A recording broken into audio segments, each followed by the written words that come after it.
Roger, go. We think about the challenges, come up with the technologies, and push the bounds of the science. 4. The more ways that we can send humans into space, the better it is for our country and for the planet. Ready to get to work. What an amazing view from the International Space Station. Wow. Spaceflight is a beautiful symbol of humanity. America has launched. Reach for these lofty goals, work hard, and look what you can accomplish.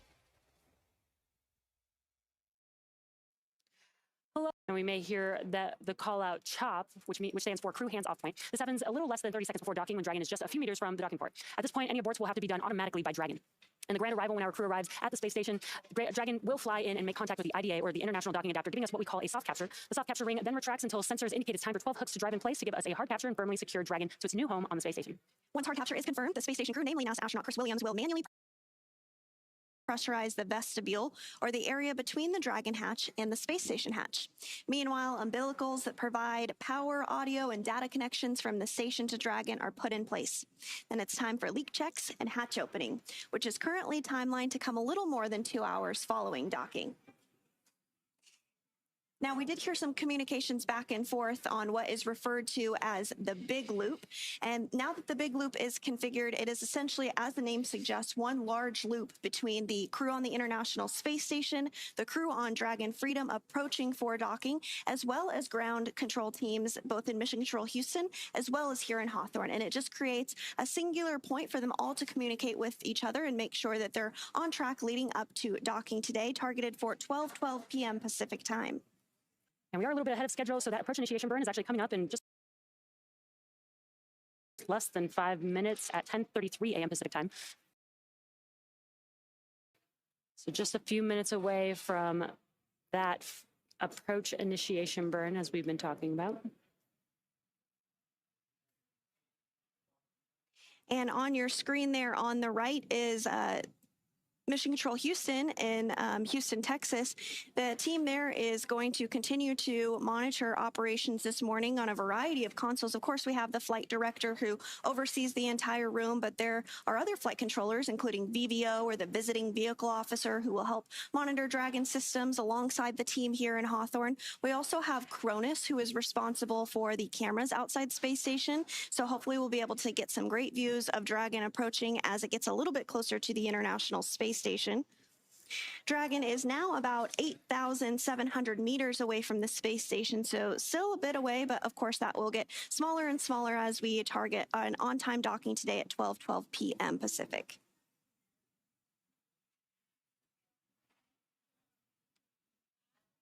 And the Crew-12 crew has been coasting along in Dragon for about 32 hours or so now. And during their coast phase all the way to the International Space Station, they actually don't need to be in their suits, so they were able to relax outside of their suits. But right now they are suited up. They are strapped in. И всем привет, с вами снова Space, и вы попали на прямую трансляцию стыковки пилотируемого космического корабля Crew Dragon миссии Crew-12 с Международной Космической Станции, который был запущен вчера, 13 февраля, со стартовой площадки на ракете Falcon 9, со стартовой площадки SLC-40 на мысе Канаверал во Флориде в 10:15 по UTC. И стыковка запланирована на сегодня, на 14 февраля, через 1 час 45 минут в 20:15 по UTC.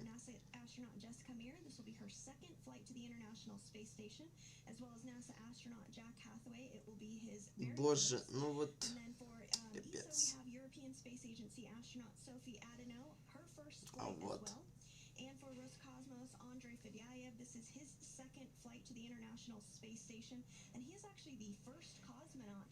От момента запуска прошел уже 1 час, то есть 1 день, 8 часов 15 минут. Скорость сейчас составит 26 440 км в час. Высота корабля на низкой коррозивной орбите 434 км. А собственно вот 435 у нас появилась вот телеметрия. Справа снизу по скорости востей, слева снизу телеметрия по работе маневровых двигателей Драко, а также положение над землей. And on the bottom of your screen, you can now see some graphics there. On your left-hand side should show the thrusters on Dragon, and that approach initiation burn is coming. Короче, до стыковки еще аж 1 час и 43 минуты, поэтому пока ожидаем. On that graphic to show which thrusters are actually firing at any moment.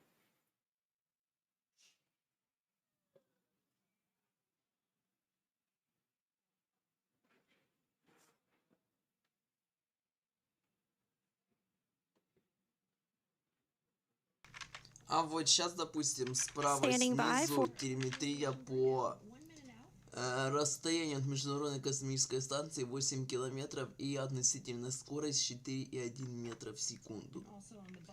То есть 8 километров сейчас будут тянуться 1 час и 42 минуты весело. In meters per second there, so you can see how fast Dragon is moving. And it's going to look very slow and slight on your screen just because of the perspective of the International Space Station to Dragon, but both vehicles are going about 17,500 miles per hour right now around Earth, which is pretty fast. It's so fast, in fact, that the International Space Station orbits the Earth 16 times a day, every 90 minutes. Yeah, if you like sunsets and sunrises, you get a lot of those. We are standing by for AI start.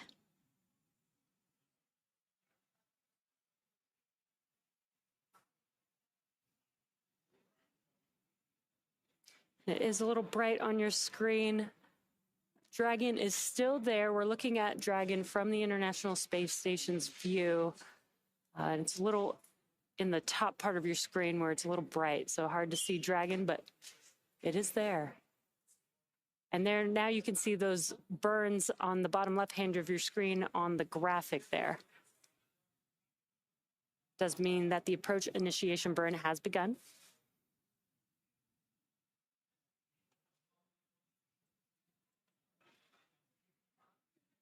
There you can see Dragon in the middle of your screen, just a little bit better. As well as some great views of Earth. The International Space Station and Dragon are currently flying over the South Atlantic.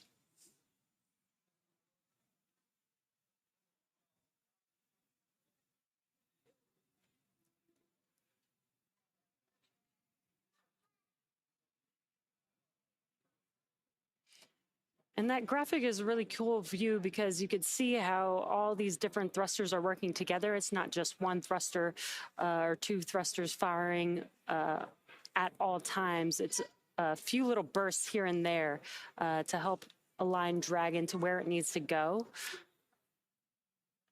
as it's approaching the International Space Station and getting ready to approach and then align with the docking adapter eventually. That's right. This burn will help swing Dragon up until about 400 meters above the International Space Station. Freedom is going to be docking to the Zenith port of Harmony this morning. Dragon SpaceX on the big loop. Approach initiation maneuver complete. Nominal.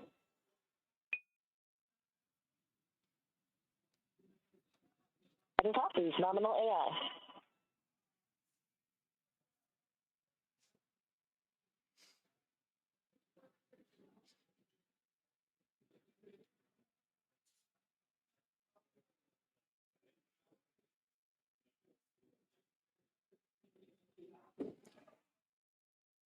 And again, as Sandra mentioned, the Dragon spacecraft is swinging itself up and over the International Space Station. It's going to be a very slow approach, but you can see the difference in the view that we have of Dragon. You're starting to see Earth in the background, but eventually Dragon will end up above the International Space Station.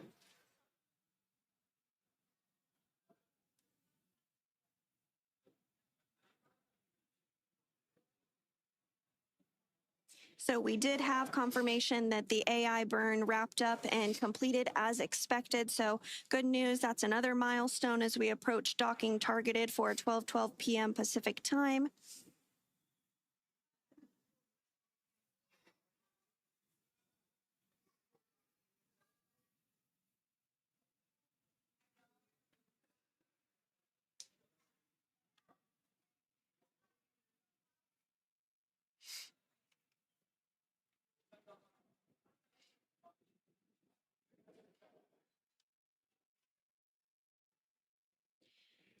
On board, the destination for Dragon Freedom is, of course, the International Space Station, and their Dragon SpaceX on Dragon to ground for suit leak checks.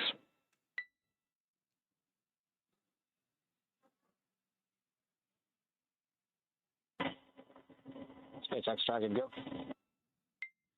You are go to execute Section 1 of 4.011. When you complete Section 1, you can proceed into Section 2, but then we're going to hold.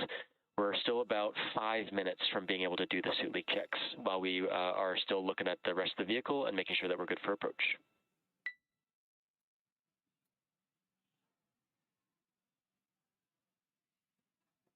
Dragon copy. We got to go for Section 1, and we'll hold in Section 2 while you guys finish up for about 5 minutes.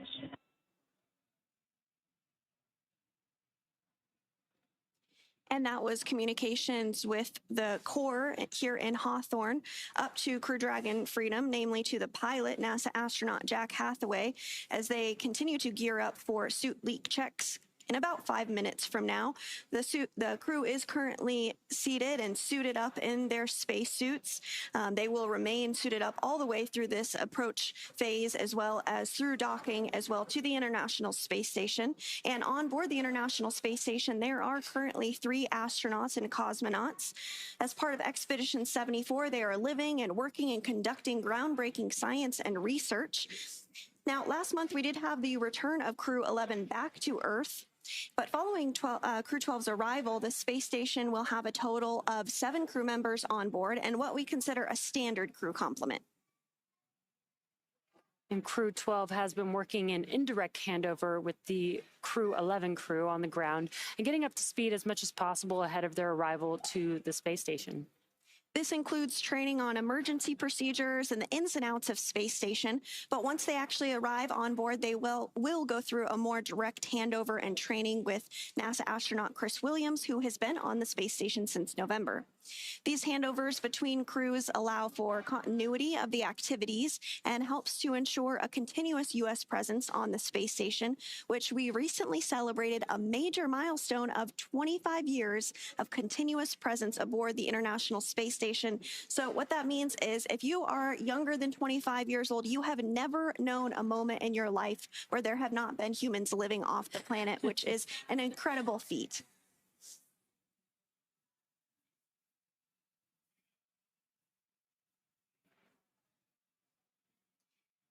Continuing to get some good views of Dragon Freedom as it makes its approach to the space station. The next burn that we are looking ahead towards is the mid-course burn, which will be at the top of the hour at 11 a.m. Pacific time.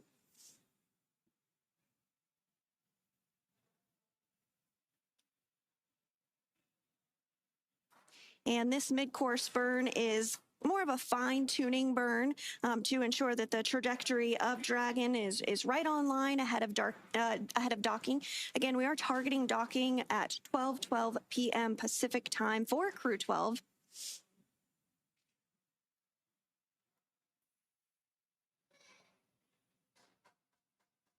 Dragon SpaceX for 4.011.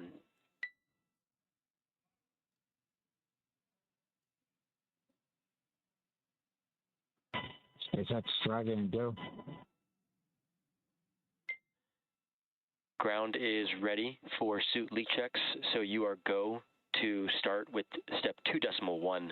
Waiting for your call in 2.2, and then we'll give you a go.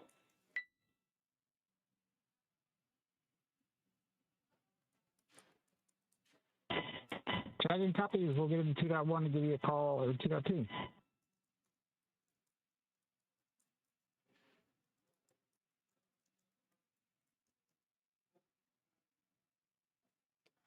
Again, those were just some comms between the Corps and the Crew 12 crew. They are working through some very specific procedures that they're... SpaceX Dragon, we're ready to pressurize in 2.2.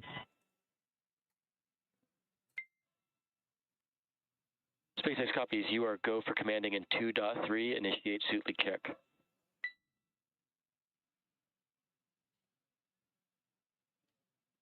Dragon is initiating suit leak check. Again, the crew is working through some procedures, and as you just heard, they are working through a suit leak check. This is just to make sure that they've got all their suits on, and they're just going to make sure that they have a good suit leak check in preparation for when they close their visors during the approach portion to the International Space Station.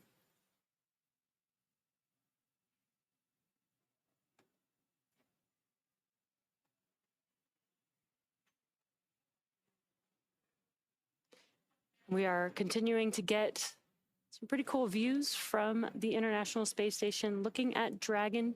That is Dragon Freedom with the Crew-12 crew still on board. And as Dragon approaches, we will get a clearer and sharper image of Dragon Freedom, but you are starting to be able to make out the nose cone, which is open and has remained open since shortly after launch. And this helps to expose all the guidance. Dragon SpaceX, looks like we're low on suit 3. Can we go ahead and halt the suit leak check and we'll try again?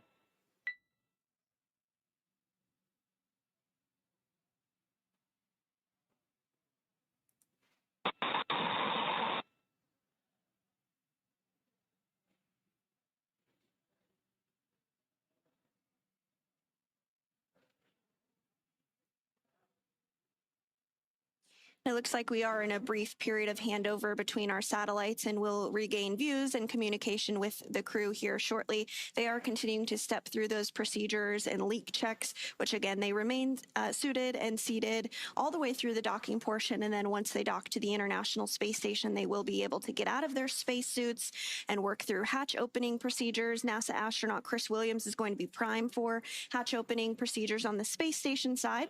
And then following that, the crew will be able to float on board the International Space Station for Dragon SpaceX. For awareness, we're about to come up on a TDRS handover on Dragon to ground. This next TDRS pass will start at about 1849. That's 1849. At this time, I'll have crew execute step 2.8 to investigate suit 3, and we'll follow up for the next suit leak check at 1849.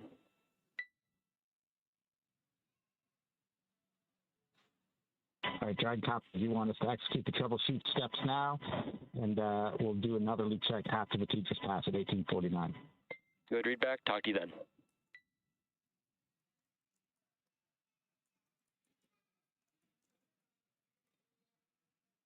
And those were just some comms. They are currently doing or performing suit leak checks. They did have a call that there was a low pressure on suit 3, and they are currently troubleshooting that.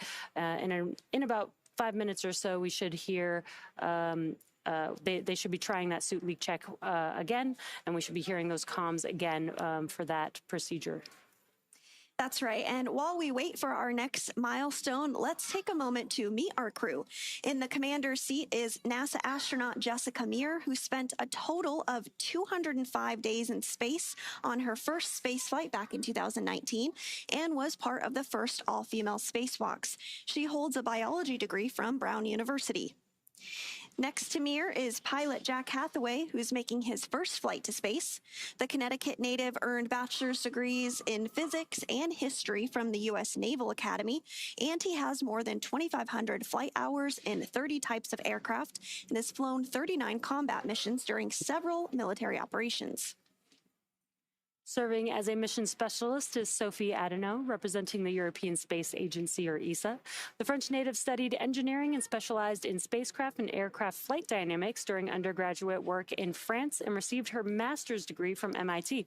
This will also be her first trip to space.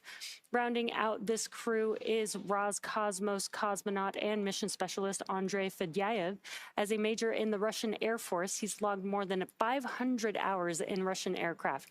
Back in 2023, he launched as a mission specialist as part of Crew-6, where he spent nearly 186 days aboard the International Space Station.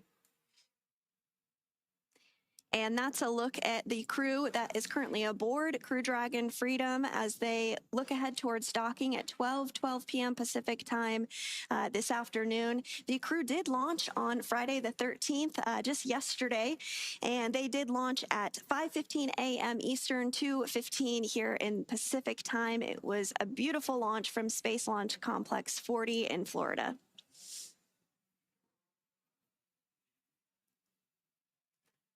Yeah, and the crew, again, as we were just mentioning, they were performing suit leak checks. They're still currently in that procedure. Again, they had a low pressurization in suit 3, so they are troubleshooting that as we speak. And at the 10:49 minute mark, they're going to try that suit leak check one more time. And again, they do this to make sure that the suits are good and ready to go, that they don't have leaks while they're docking to the International Space Station. So we should see that coming up in about a couple minutes. And we're going to check in with our partner over there at NASA's Johnny Space Center, Leah Cheshire. How's it going, Leah?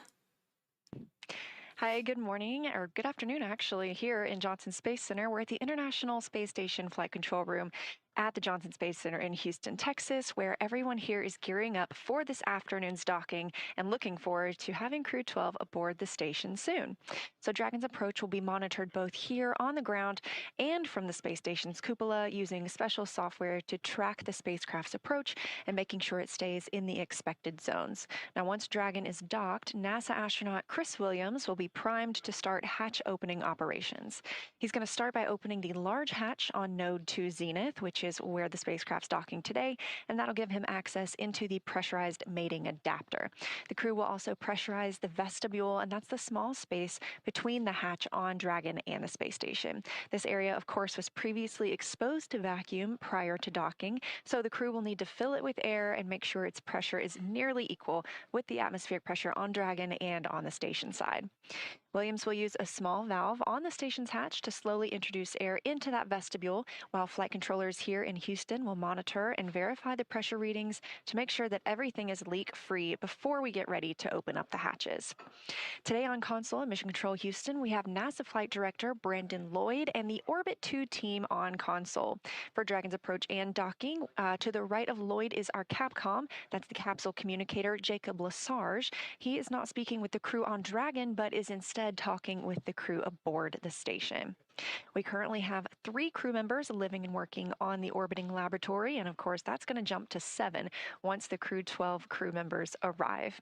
Again, we're really excited to get those crew members aboard soon, and for now, that's the latest from here in Mission Control Houston. So I'll send it back over to Sandra and Jesse in Hawthorne. Thanks, Leah. It's great to hear that everything is proceeding as expected over in Mission Control. We are looking ahead towards that AI mid-course burn 11 minutes from now at the top of the hour at 11 a.m. Pacific. And again, we are just waiting for confirmation of that second suit leak check that the crew will be performing. Should be any minute now that we should start hearing comms about that.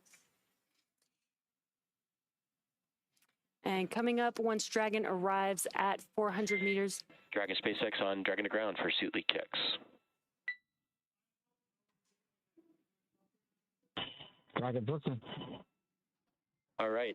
Just want to confirm if you were able to step through all substeps of 2.8 for the suit openings and verified closed, and if you reported anything found. We stepped through everything. It looked like my right glove may have had been only half a white tooth, but that's the only abnormality we found on all the zippers. Okay, copy that. Looking at that zipper, just for my awareness, did we look at the umbilical at all, or the O-rings?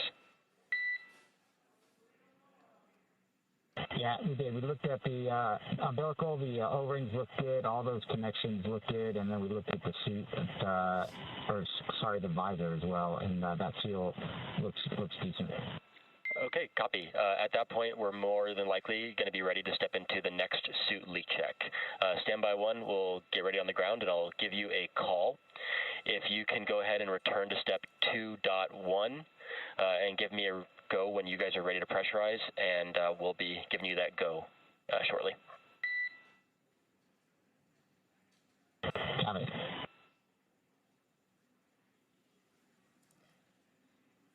And then we heard the comms that they have been checking anything with the suit where there is a seal on the suit. So they sound. SpaceX Dragon, we're ready to pressurize for suit leak check in 2.2. All right, SpaceX copies on Dragon to ground. You are go for commanding. Initiate suit leak check. Dragon. And they are reperforming that suit leak check on pilot Jack Hathaway's suit. They did check the umbilicals, the O-rings, which are seals that help keep everything nice and tight and prevents leaks. Sounds like everything has checked out well so far. Potentially the glove zipper may have just not been closed all the way. So they're reperforming that suit leak check to see if we can get a good pressurization on Jack Hathaway's suit. And coming up here shortly, once Dragon arrives at 400 meters below space station, it will be at what is known as waypoint 0, and that will be the first checkpoint during our approach. The spacecraft can hold here at 400 meters, but if all of its systems check out, Dragon can continue its approach to waypoint 1. Dragon's move from waypoint 0 to waypoint 1 will swing it up and over top of the space station, arriving at a distance of approximately 220 meters. At this point, it will be on what we call the docking axis, which is essentially directly in front of the docking port. The crew are headed to the zenith port on space station, which is the port that is facing space. Dragon has docked to Node 2, also known as Harmony, for all of our crewed missions so far, because that's where both international docking adapters are located. And we did get confirmation that we did get a good suit leak check on Jack Hathaway's suit, so great news. Once Dragon is only 20 meters at waypoint 2, the spacecraft focuses on aligning its docking system with the International Docking Adapter. We may hear the call-out CHOP, which stands for Crew Hands Off Point, a little less than 30 seconds before docking, and at this point, any aborts will have to be done automatically by Dragon. And then the moment we've all been waiting for, the grand arrival, when our crew arrives at the International Space Station. Dragon will fly in and make contact with that IDA, giving us what we call soft capture. The soft capture ring then retracts until sensors indicate it's time for 12 hooks to drive in place to give us a hard capture and firmly secure Dragon to its new home on the space station. The station crew, namely NASA astronaut Chris Williams, will then manually pressurize the vestibule, or the area between the Dragon hatch and the station hatch. Meanwhile, umbilicals that provide power, audio, and data connections from the station to Dragon are put in place. Then it's time for leak checks and hatch opening, which is currently timelined to come a little more than 2 hours following docking. And we are just about an hour and 15 minutes or so from that expected docking time with the International Space Station. It's a little bit of a long process. They have been coasting for quite a while now, but I'm sure the crew is very excited to make it to the International Space Station. SpaceX Dragon, 4 nominal seats. SpaceX copies and concurs. Good news, Jack. We see 4 healthy suits. And with that confirmation, we heard... Yeah, we're just as happy about that as well, and that's the end of this procedure. Thanks. SpaceX copies. Exiting 4.011. We'll go back to approach monitoring. Next event will be the mid-course maneuver coming up. Per your forward view, just about 4.5 minutes. Dragon. So again, we did get 4 good suit leak checks on board for Crew Dragon Freedom as we get closer to docking at targeted for 12:12 p.m. Pacific time today. Just before we lost views there, we did see Dragon on our screen. For every mission. From time to time, we do have handover between our satellites, and so we'll momentarily lose views and communications, but we will regain that here shortly. Yeah, and we did have to reperform those suit leak checks, but we do have, even though they're following very specific procedures, we do make sure that there is time within the procedure to make sure that we have the time to do any troubleshooting that's needed. And we did have that time, and we're able to get some good suit leak checks and no changes to the schedule. Which is exactly why we make sure the timeline is what it is and allow some extra time for, you know, those some small off-nominal things to occur.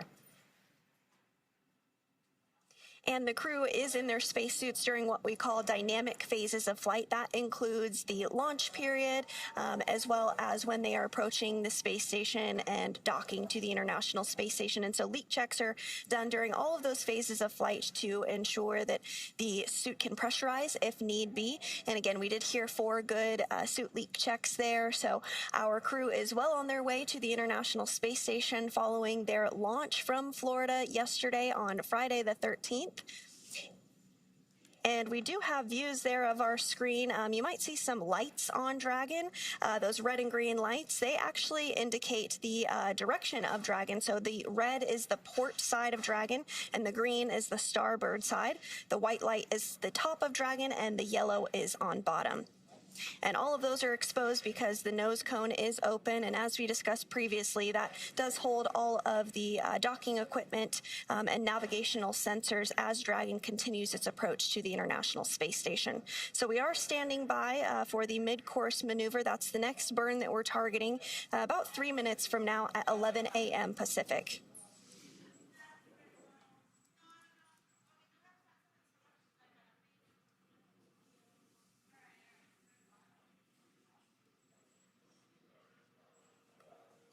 And we have been talking about those spacesuits and the leak checks that just were completed.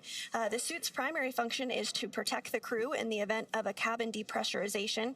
If that were to occur, the suit would inflate to provide a environment that the crew can live and work in long enough for the crew to return home.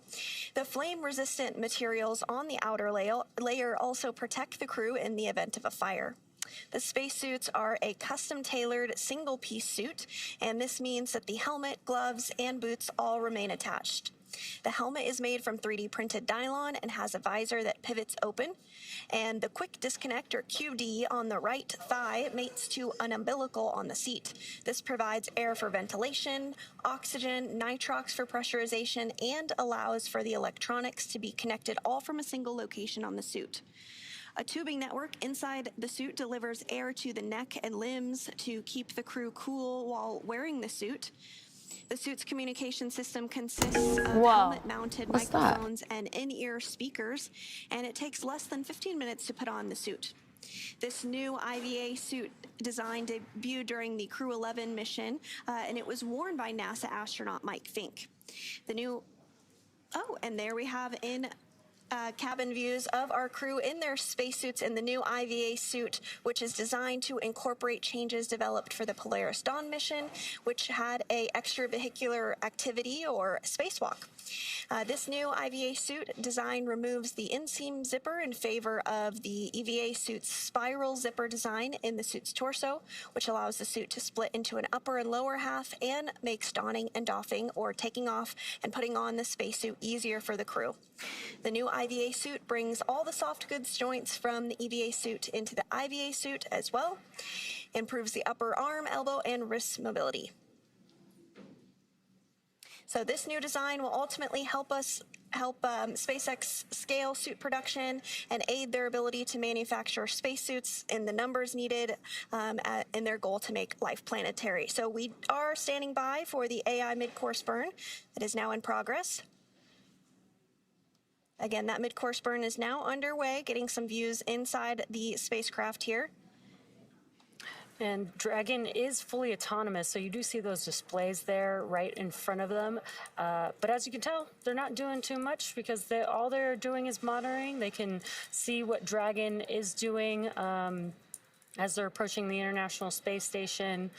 But Dragon is flying them autonomously and performing these maneuvers on its own.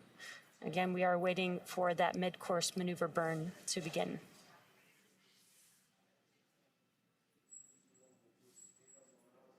And we did hear confirmation that the mid-course burn has begun, so that burn is in progress.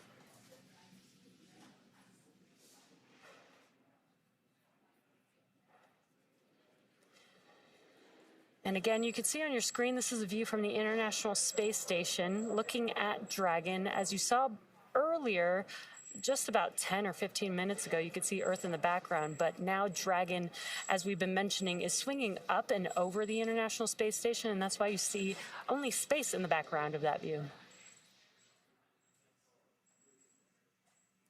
So this is a view inside of Dragon Freedom's cabin. Dragon SpaceX on the big loop. Mid-course maneuver complete. Trajectory converged on waypoint 0.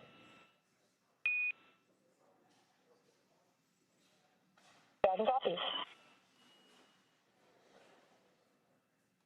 Great news that mid-course maneuver burn is now complete.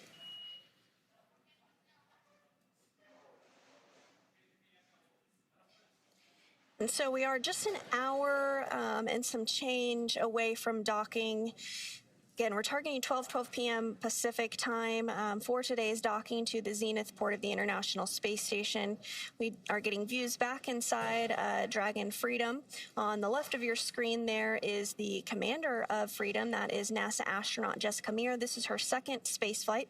And to her right is NASA astronaut Jack Hathaway. He's the pilot of Dragon today, and this is his very first flight in space.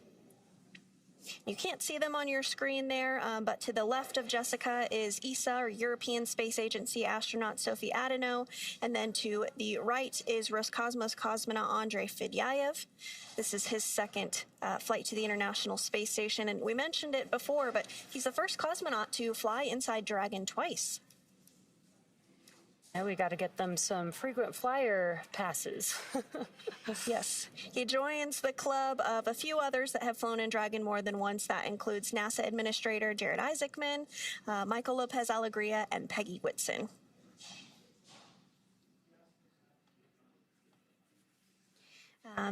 And we have been checking in from here in Hawthorne, but over in Mission Control Houston, the team is working through a poll as we speak. For the go, no-go to continue to approach the International Space Station. The team in Mission Control does a variety of polls as we approach docking, and this happens ahead of launch and any dynamic phases in flight to ensure that all the systems are go, all the... Again, with a question. SpaceX here on Dragon to ground. SpaceX Dragon timeline. Can you give us a new planned docking time? The updated docking time? Firm, standby 1.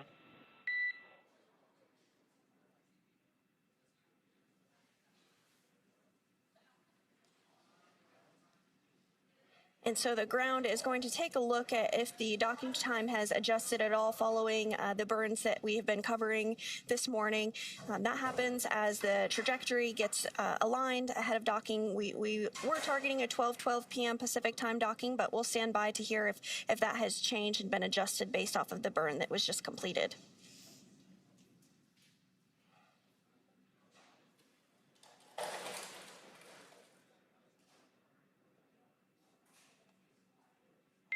Dragon SpaceX for expected docking time. Ready to copy. All right, on Dragon to ground, expected time is about 2011. That's 2011. 2011. Thank you, sir. We appreciate it.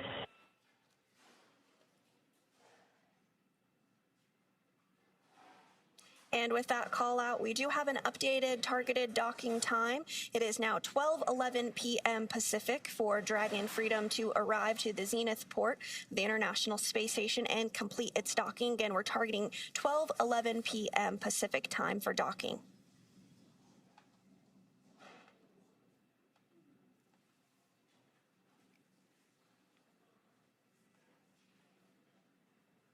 So we'll continue to provide updates as we lead up to docking today at 12:11 p.m. Pacific.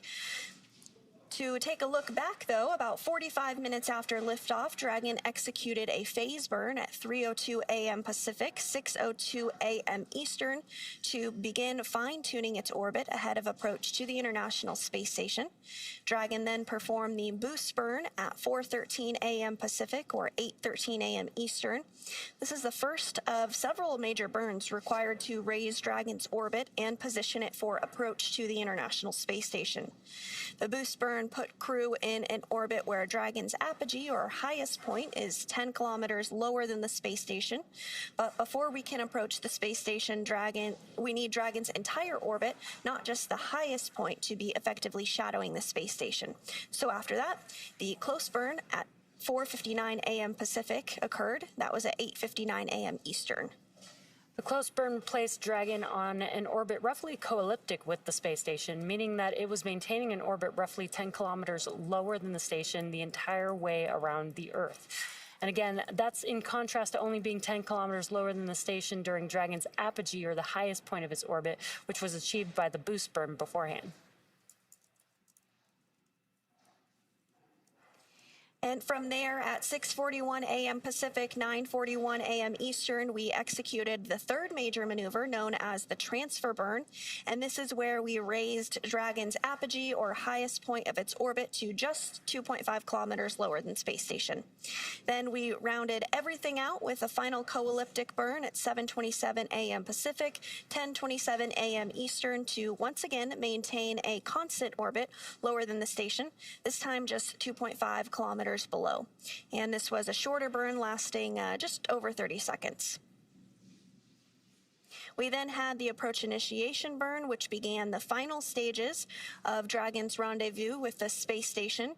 This is also when we started integrated operations between the Dragon control team here in Hawthorne and the space station flight control in Mission Control Houston. The teams entered integrated operations prior to the approach initiation occurring. During the approach, SpaceX's flight controllers work in tandem with the NASA team in Houston to maneuver Dragon to the proper attitude and initialize the navigation sensors used for the methodical approach to station. They also activated and tested out a number of systems on Dragon, including bidirectional communications with the station using the C2V2 system. C2V2 stands for Common Communications for Visiting Vehicles. It sets up a data stream from Dragon to the station, giving another path for Dragon telemetry to come to the ground and giving an additional command capability to astronauts aboard the station. The NASA and SpaceX teams did a go-no-go poll to move Dragon inside the keep-out sphere, which is another checkpoint that consists of an imaginary sphere around station with a radius of 200 meters. Flight controllers use this to monitor all arriving and departing spacecraft, and this is another chance to confirm all of the guidance, navigation, and control systems are working correctly on Dragon before. Dragon SpaceX on the big loop. Ground is go for approach 0 and will be enabling the maneuver shortly. Expected approach 0 start at 1921 Zulu. That's 1921 Zulu. Reminder that Dragon will nominally continue approach through waypoint 1 towards waypoint 2.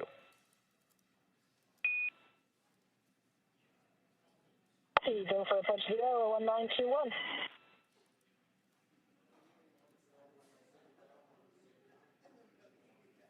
And with that poll now wrapped up, we are go for approach to waypoint 0.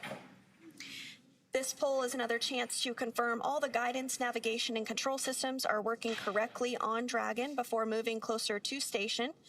And it carries a similar requirement on the orbital trajectory that if Dragon were to somehow lose control of its thrusters, it and the space station would be safe for 4 orbits, or about 6 hours, rather than the 24 hours required to enter the approach ellipsoid. Once Dragon arrives at 400 meters below station, it will be at what is known as waypoint 0 and will be the first checkpoint during our approach. The vehicle can hold here at 400 meters, but if all systems check out, which we heard that we may pass through straight through and continue to approach waypoint 1. Dragon's move from waypoint 0 to waypoint 1 will swing it up and out on top of the space station, arriving at a distance of approximately 220 meters. At this point, it will be on what we call the docking axis, which essentially means it is directly in front of the docking port. The crew are headed to the zenith, or space-facing port, on Station 2. Dragon has docked to Node 2, also known as Harmony, for all of the crewed missions so far, because that's where both international docking adapters are located. Station, this is Houston on the Big Loop. Expect to start monitoring Dragon in approximately 45 minutes for Node 2 Zenith.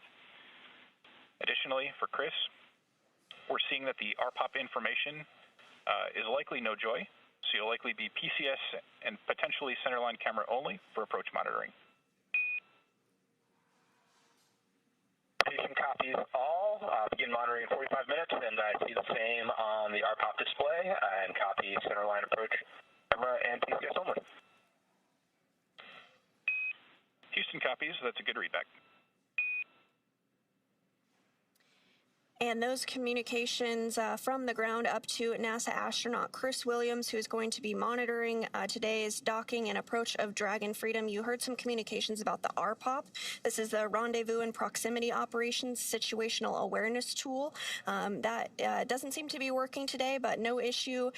Chris Williams is going to continue to be able to monitor Dragon's approach to the zenith port of the International Space Station today. We're targeting a docking at approximately 12:11 p.m. Pacific time today.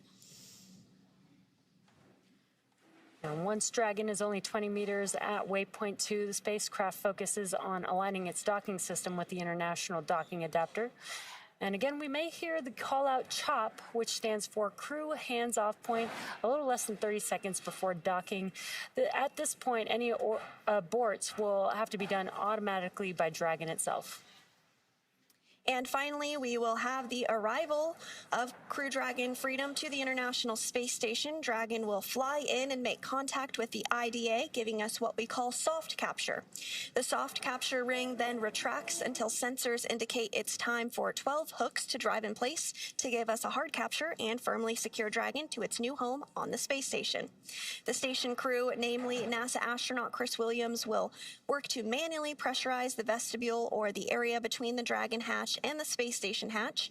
Meanwhile, umbilicals that provide power, audio, and data connections from the space station to Dragon are put in place. Then it's time for leak checks and hatch opening, which is currently timelined to come a little more than 2 hours following docking.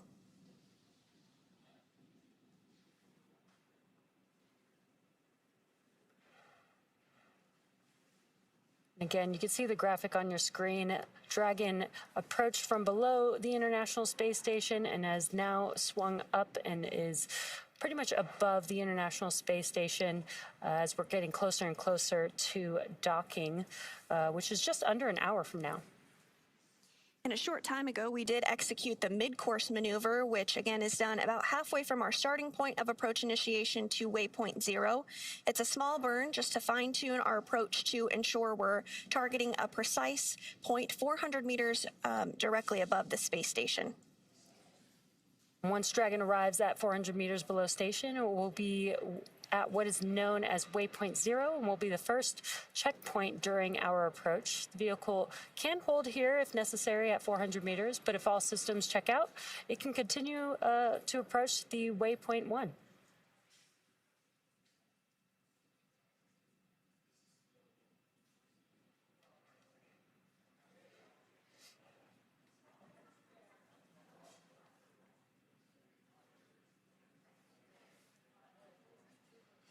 We're about 100 meters away from waypoint 0. And again, you're looking at a view from Dragon now, looking forward to the International Space Station.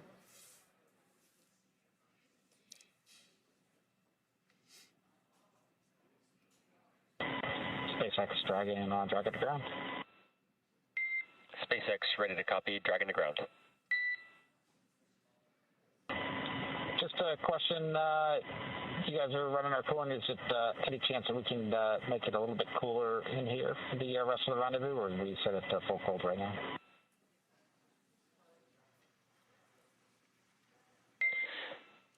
SpaceX copies. Right now we're already in full hex, so I think the current temperature we're going to proceed with through docking. How copy? Copy. We're after that. Thank you, sir.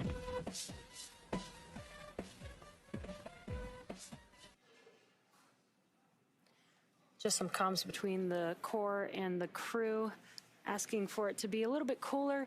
Now they are in their suits, so it does get a little bit warmer, but the suits do have air flowing through them, almost like a portable AC or personal AC system for them. But it sounds like they're going to maintain the temperature in the cabin for the crew all the way through docking. But it sounds like the crew is okay with that. And on the bottom of your screen, you can see two key numbers. On the right-hand bottom corner, you'll see the range. That's the distance from Dragon to the space station. And the rate is how fast that distance is closing, so between Dragon and the International Space Station. As we get closer, that rate slows down and almost like easing into a parking spot in orbit.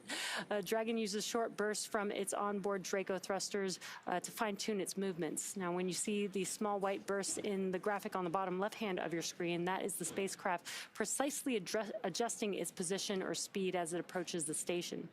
Docking status refers to the physical connection between Dragon and the space station. And soft capture means the initial contact has been made and the docking ring has latched. Hard capture follows when a series of hooks and clamps fully secure the spacecraft to the station, and that's when we call the final docking to the International Space Station.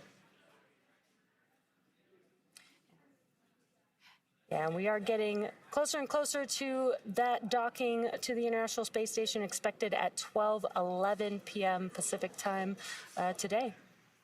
That's right. And when that happens, we actually have two astronauts that will be experiencing the International Space Station for their very first time. That is NASA astronaut Jack Hathaway, who is the pilot of Dragon Freedom, as well as ESA, or European Space Agency astronaut Sophie Adeno. I'm so excited to see them on board for the very first time.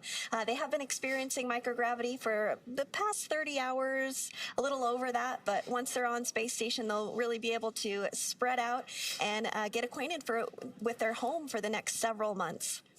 Yeah, we do have a diverse crew, so we have two people with some experience in space, probably helping out the space rookies on board, which is pretty cool.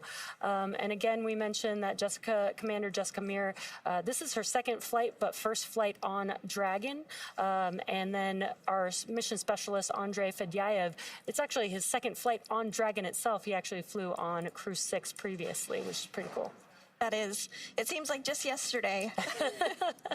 Time flies when you're having fun. Yes. And so once they do dock, NASA astronaut Chris Williams, as we've been mentioning, is going to be primed for those hatch operations, as well as monitoring Dragon as it comes in for its approach. We're now less than an hour away from our approximate docking time today at 12:11 p.m. Pacific. But he'll be monitoring from the space station's cupola, also known as the window to the world. This is a contribution from the European Space Agency to the International Space Station and has a series of 6 windows where the crew can look out at the Earth below, as well as take incredible photography. And I've never experienced it myself, but I'm told it's one of the favorite hangout spots for the crew on board the space station, which you could imagine why. Yeah, I think that's where I'd be hanging out if I was on the International Space Station. I believe it's also the 16th year for having that cupola on board the International Space Station as well. That's right. It's actually a year of anniversaries. This is the 15th year of the Commercial Crew program since its startup, so congratulations to them on that. And then just recently, back in November of last year, the International Space Station completed a massive major milestone with 25 years of continuous human presence on board the space station. Yeah, that's pretty incredible to have humans in space for that long, and it's so cool to be able to be a part of that. And in that time, we've seen over 270 people fly to the International Space Station, as well as seen several private astronaut missions. So it is great to see that more people are having the opportunity to experience space and go to the International Space Station. And what you're seeing on your screen is mission control here in Hawthorne, California at SpaceX. We are currently in between communications with the Dragon spacecraft. So once we do get some live views back, we will obviously share them as soon as we can. But so far, the Crew-12 crew is on Dragon Freedom. They are healthy and getting ready to approach the International Space Station. Again, docking is planned for 12:11 p.m. Pacific time today. Oh, perfect timing. Some live views there. We are from the International Space Station looking at that bright dot in the center, top center of your screen. That is Dragon.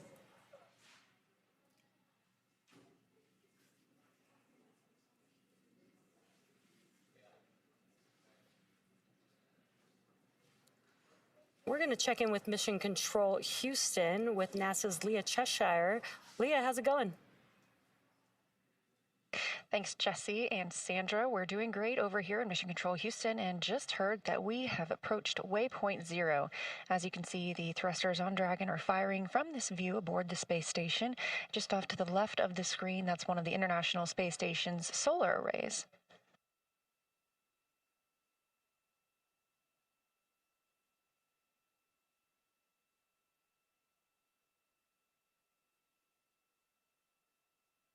As you can see on the bottom of your screen, you can keep up with the distance of Dragon from the space station, now 384 meters away.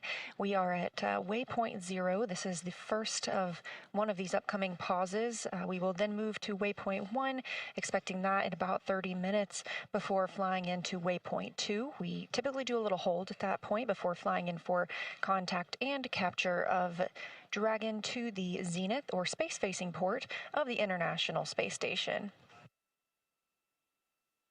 Dragon won't be the only Dragon aboard the space station right now. We also have SpaceX's 33rd commercial resupply mission still aboard the International Space Station. These continuous resupply missions help keep the crew stocked with all of their consumables, whether that be Dragon food SpaceX or on water. the big loop. Approach 0 is in progress and trajectory has converged on waypoint 1.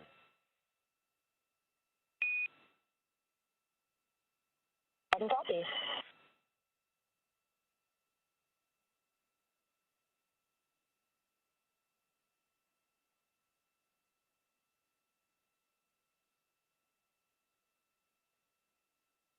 We are less than an hour from the arrival of Crew-12 to the International Space Station today, a mission that began yesterday morning at 5:15 a.m. Eastern Time, 4:15 a.m. Central. And it looks like we are coming into almost an orbital daytime for the International Space Station. As Jesse mentioned earlier, the space station is traveling at approximately 17,500 miles per hour around the Earth and sees 16 sunrises and sunsets a day.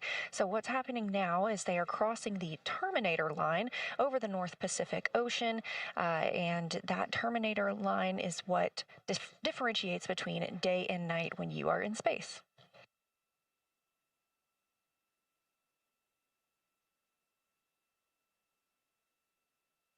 Dragon is traveling equally as fast as the International Space Station, but also performing maneuvers very closely timed around the orbiting laboratory to keep its approach methodical, to keep it safe.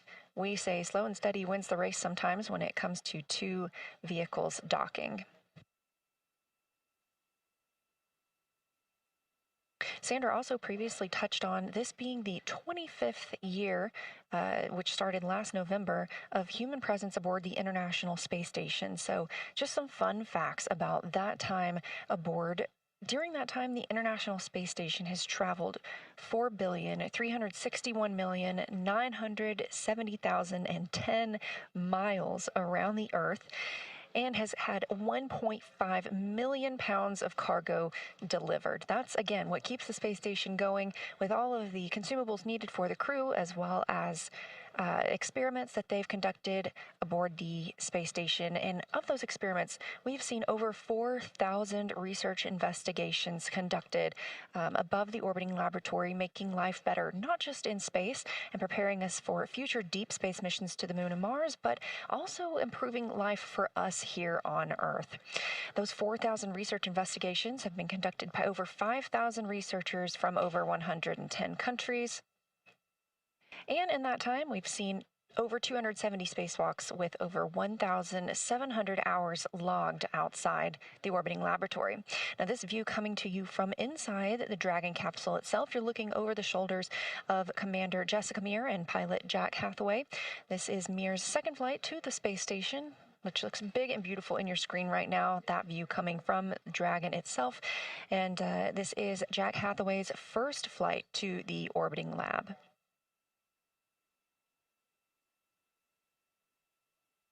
And if you look at the very top of the space station, top as in up toward the top of your screen, you'll see that other Dragon that's currently docked. Again, that's the Commercial Resupply 33 mission. SpaceX's 33rd commercial resupply mission to the space station.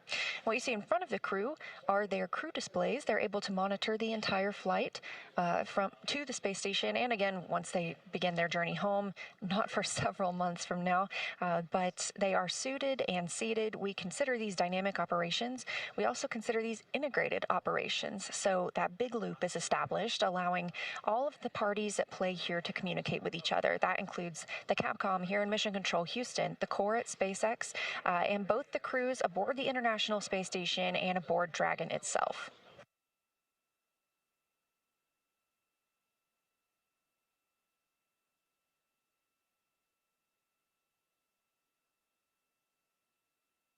Integrated operations also begin when we enter the approach ellipsoid, which we already discussed happened really close to the top of this broadcast, and we will remain in these integrated operations until the crew begins their departure from the space station, again, not for several months from now. During that time, they're going to stay busy working with the research aboard the space station, living and working aboard our orbiting laboratory.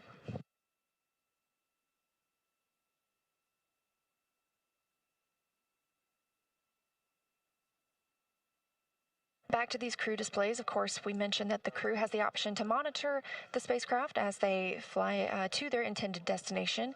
They also have the capability to take over command if they needed to of Dragon, but the entirety of the flight is intended to be autonomous, and the crew steps back and monitors. This is a great view of the space station, and if you look closely on those solar arrays, those 8 large solar arrays, you'll see on top of some of them we have a smaller, what looks like second array, and that's what it is.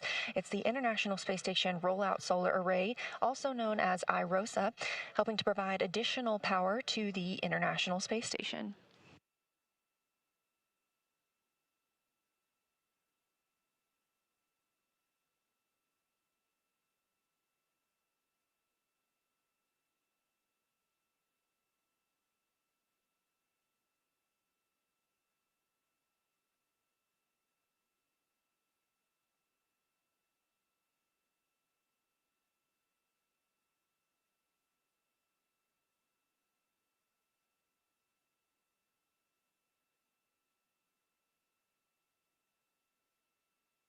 Again, this view coming from Dragon to the space station. Of course, both spacecraft can see each other now. NASA astronaut Chris Williams will be monitoring Dragon's approach to the station from the cupola. As Sandra put it, the window to the world. We have 3 crew members living and working aboard the space station right now that arrived on the Soyuz MS-28 spacecraft. That includes Sergei Mikhaev, Sergei Kutsverchkov, both of Roscosmos, and as aforementioned, NASA astronaut Chris Williams. All 3 of those crew members are awake right now. This is an orbital, this is their wake time. The International Space Station uses GMT as their time zone. It's sort of a branch between Houston and Russia where we monitor the Russian segment. This view of Dragon from the space station, if you look to the right side of your screen, looking pretty small there, but they'll continue to get closer, flying over the North Pacific Ocean, about 260 statute miles above Earth. And of course, as we have discussed, Dragon will be docking to the zenith or space-facing port on the Harmony module, so we will start to lose the views of Earth behind Dragon, and instead Dragon will be seeing Earth behind the space station.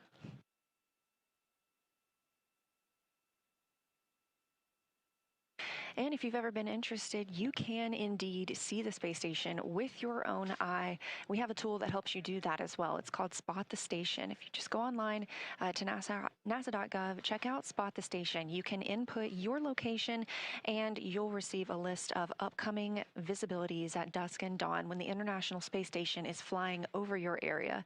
It's a pretty incredible thing to see, knowing that we will soon have 7 people living and working on it.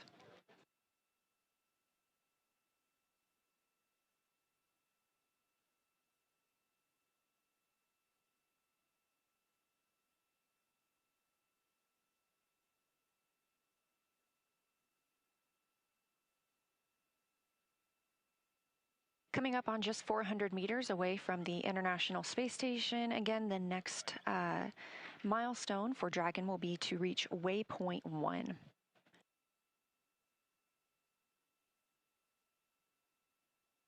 Waypoint 1 is sometimes a pause location. However, we are expected to continue straight through to waypoint 2. That can be about, or that is about 20 meters away from the space station. That's the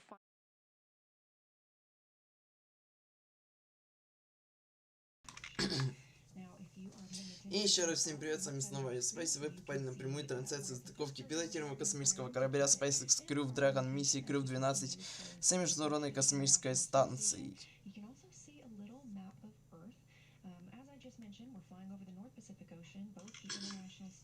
SpaceX и НАСА произвели запуск ракеты Falcon 9 в рамках 12-го оперативного пилотируемого космического полета Crew-12 на Международную Космическую Станцию со стартовой площадки SLC-40 на мысе Канаверал во Флориде в пятницу, 13 февраля в 10:15 по UTC.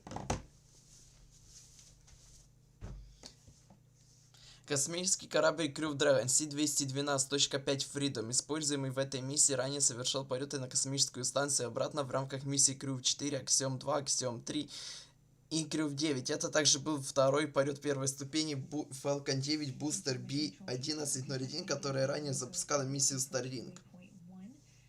После разделения ступеней, первая ступень Falcon 9 совершила посадку на посадочной площадке Landing Zone 40 на космодроме на мысе Канаверал. Это также была первая посадка на новую посадочную площадку Landing Zone 40 на мысе Канаверал во Флориде. Во время пребывания на орбитальной лаборатории экипаж проведет новые исследования в рамках подготовки к освоению человеком околоземной орбиты на плащ человечества на Земле. Стыковка с зенитным портом модуля гармонии Международной Космической Станции запланирована на 14 февраля в 20:11 по UTC, то есть уже примерно через 38 минут. А открытие люков запланировано еще через 1 час и 45 минут в 21:56 по UTC. То есть, да, выходит от запуска до стыковки идет примерно аж 34 часа. В состав экипажа входят астронавты НАСА Джессика Мэйр, это командир, а также пилот Джек Хэтуэй, а также специалисты миссии Софи Аден из Европейского космического агентства и Андрей Федяев из Роскосмоса. Это был уже 600-й запуск Falcon 9 и 17-й в этом году, а также 21-й запуск Crew Dragon, 20-й пилотируемый и 1-й в этом году.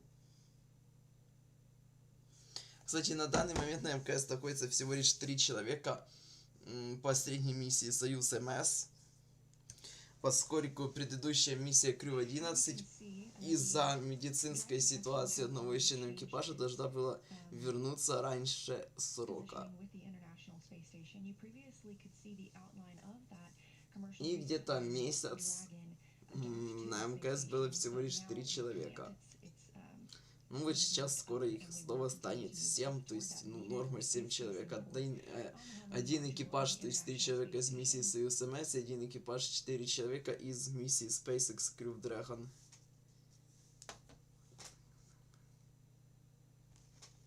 Впрочем, справа снизу видите телеметрию корабля, расстояние от станции 437 метров, скорость 0,1 метра в секунду, вот они такие медленно уже будут тянуться.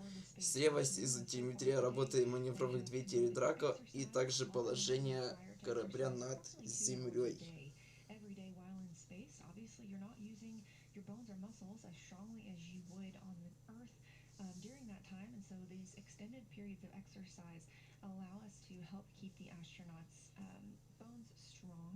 while they are in a microgravity environment. Aside from their exercise, they've also enjoyed their midday meals. Chris Williams having just wrapped that up about 30 minutes ago. Теперь про сам экипаж миссии Crew-12 подробно.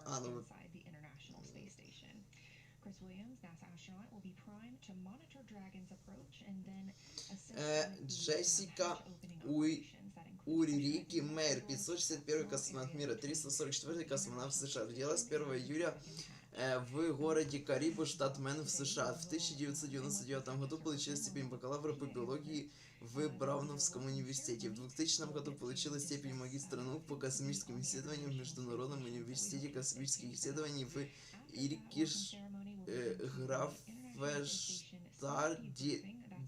Короче, я не прочитаю это название, но во Франции.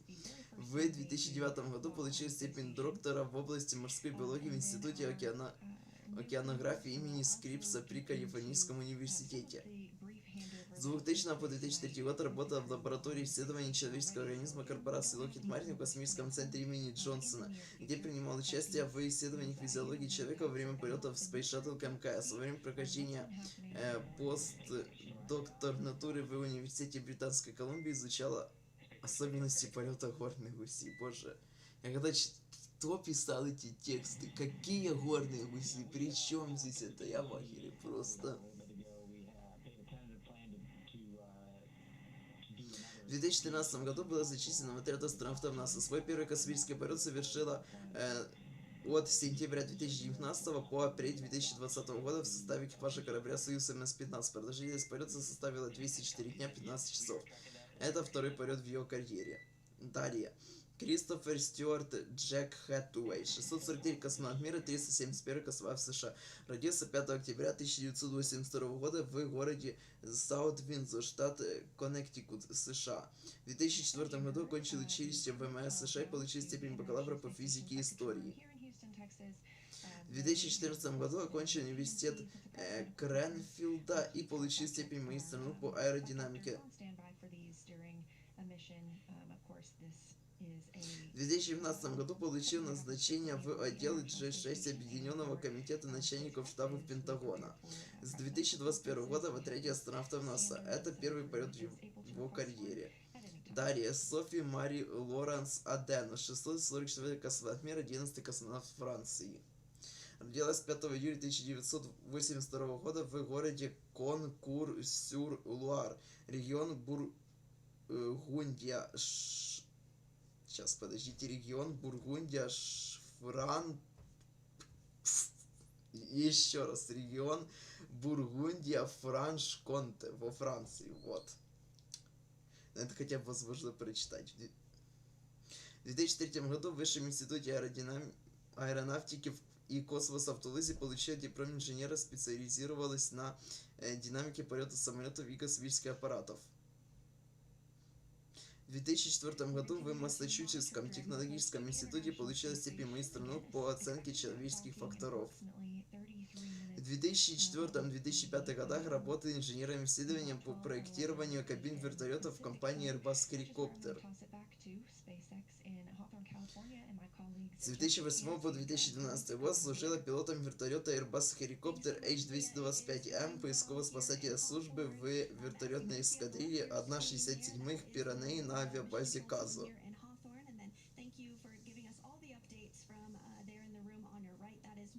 Также с 2012 по 2017 год служила командиром звена в транспортной эскадрилье 360-х С-3 в Виллакубе, где участвовала в перевозке высших должностных лиц в качестве командира вертолета С-332 Супер Пума.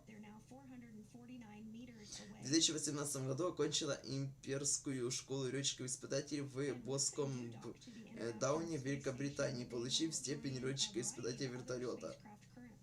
С 2019 по 2022 год служила летчиком-испытателем вертолета в летно-испытательном центре Генеральной дирекции по вооружению Франции. С 2022 года в отряде космонавтов Европейского космического агентства «Пятый набор». Это первый полет в ее карьере. Вот тут, наверное, самая интересная биография. Ну и последний член экипажа — это Андрей Валерьевич Федяев, 597 космонавт мира, 132 космонавт России. Родился 26 февраля 1981 года в городе Серов Свердловской области. В 2004 году окончил Балашовский учебный авиационный центр, 4-й авиационный факультет Государственного военного авиационного института, инженер-пилот по специальности эксплуатации воздушного транспорта в управлении воздушным движением. В 2022 году окончил Академию народного хозяйства и государственной службы при президенте Российской Федерации. С 2004 года проходил службу в 317-й смешанном авиационном полку. С 2009 года авиабаза в Елизово, Камчатский край, помощник командира Ил-38.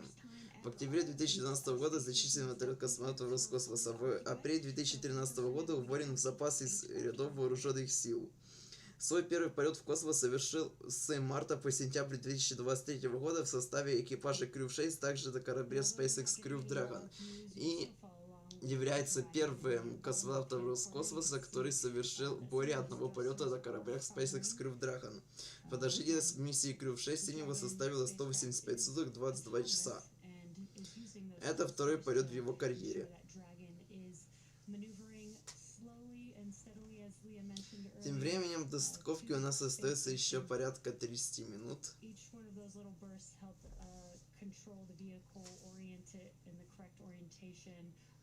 As it's moving towards the locations that it needs to align with the International Space Station's docking adapter.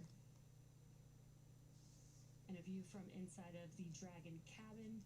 On your left-hand screen is Commander Jessica Meir, and on your right is pilot Jack Hathaway. And as they're monitoring the autonomous vehicle on their display screens, and another view from the Dragon spacecraft looking at the International Space Station. It looks bright here and maybe looks small from this view. Теперь про сам космический корабль SpaceX Crew Dragon, либо же Dragon 2. Это класс частично многоразовых космических аппаратов, разработанных, производимых и эксплуатируемых американской космической компанией SpaceX для полетов на Международную Космическую Станцию и частых космических миссий. Космический аппарат, состоящий из многоразовой космической капсулы и многоразового грузового модуля, имеет два варианта. Crew Dragon, собственно, пилотируемый, но и также грузовой, но про грузовой мы не будем. Он нам сейчас не интересен. Стартовый вес корабля составляет примерно 12,5 тонн. Сухая масса 7,7 тонн. Грузоподъемность 100 МКС, в грузовом варианте 3,3 тонны, и также может вернуть на Землю 2,5 тонны, 800 кг утилизировать в грузовом отсеке, который сгорает при входе в атмосферу. Вмещает до 4 членов экипажа, хотя фактически может вмещать до 7 членов экипажа, но никогда не перевозил более 4. Имеет объем 9,3 кубических метра под давлением в пилотируемой капсуле и 37 кубических метров без давления в грузовом отсеке. Может просуществовать 10 дней в автономном полете на низкокоземной орбите, либо же 210 дней пристыкованным к Международной Космической Станции. Сама пилотируемая капсула имеет высоту 4,5 метра. Весь корабль вместе с грузовым отсеком 8,1 метр. Максимальный диаметр 4 метра. Все было построено 13 космических кораблей, из которых 7 пилотируемых, 3 грузовых, 3 прототипа. Первый беспилотный полноценный запуск миссии Демо-1 состоялся 2 марта 2012 года. Первый пилотируемый запуск состоялся 30 мая 2020 года в миссии Демо-2 с 2 членами экипажа. Потом уже где-то в ноябре 2020 года состоялась первая полноценная миссия Crew-1 с 4 членами экипажа на Международную Космическую Станцию. Масса топлива составляет 2562 кг. В качестве топлива у нас используется тетроксид азота и монометил гидрозина. На корабле устанавливается 16 двигателей Драко с тягой в 400 ньютонов для маневрирования в космосе. И также ставится 8 двигателей Супер Драко в качестве системы аварийного спасения с тягой 71 килоньюта на каждом двигателе, удельным импульсом 215 секунд. Удельный импульс обычных двигателей Драко же составляет 300 секунд.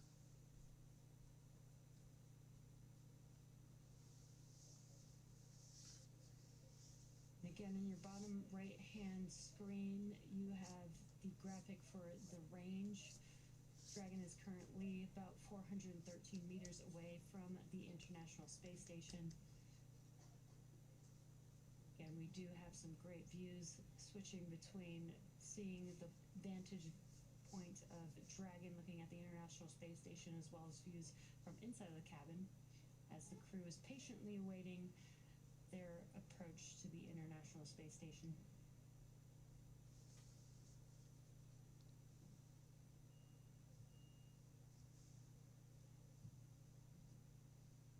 Back inside of Dragon Freedom on your left, that is the commander, Jessica Meir. This is her second space flight, and to her right is NASA astronaut. Crew Dragon включает в себя интегрированную систему аварийного спасения полного пакета с толкающими двигателями. 8 двигателей Супердака, которые могут в случае аварии отделить капсулу от ракеты-носителя в любой момент полета.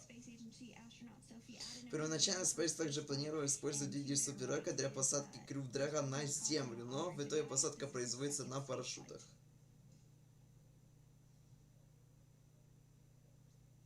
And as you saw, the crew is still suited up in their spacesuits harnessed into their customized seats for each of the astronauts. And they'll remain in their spacesuits. When we do get closer to the International Space Station, they will close their visors. Одно место на корабле Crew Dragon продается примерно по $55 миллионов, что, мне кажется, сильно завышено, учитывая, что вся миссия, ну, как минимум весь запуск может столько же стоить примерно. Тем более, учитывая, насколько дешевыми с этой многоразовостью стали запуски ракет Falcon 9.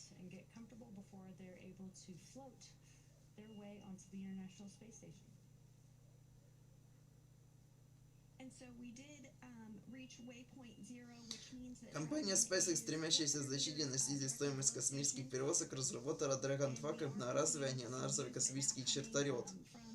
Как это обычно бывает, он состоит из многоразовой капсулы и грузового отсека.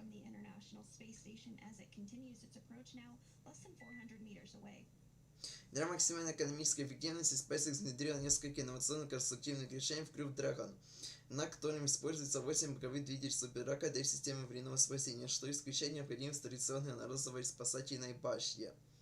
Кроме того, вместо размещения критически важных и дорогостоящих систем жизнеобеспечения двигателей и баков для топлива в одноразовом служебном модуле, Dragon 2 интегрирует и в капсулу для повторного использования. Грузовой отсек служит адаптером между капсулой и второй ступенью ракеты Falcon 9, а также включает солнечные панели, радиаторы для усиливания тепла и стабилизаторы для обеспечения аэродинамической устойчивости во время срабатывания системы аварийного спасения. Также Dragon 2 интегрирует солнечные батареи непосредственно в конструкцию грузового отсека, заменяя развертываемыми панели. То есть они, можно сказать, просто наклеены на грузовой отсек.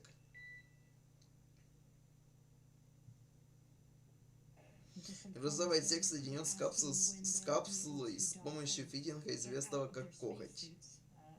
Типичная миссия Crew Dragon включает в себя 4 астронавтов. Командира, который руководит миссией, несет основную ответственность за управление космическим кораблем, пилота, который служит дублером как для командира, так и для оперативной работы, и также 2 специалистов миссии, которые могут быть назначены определенные обязанности в зависимости от миссии.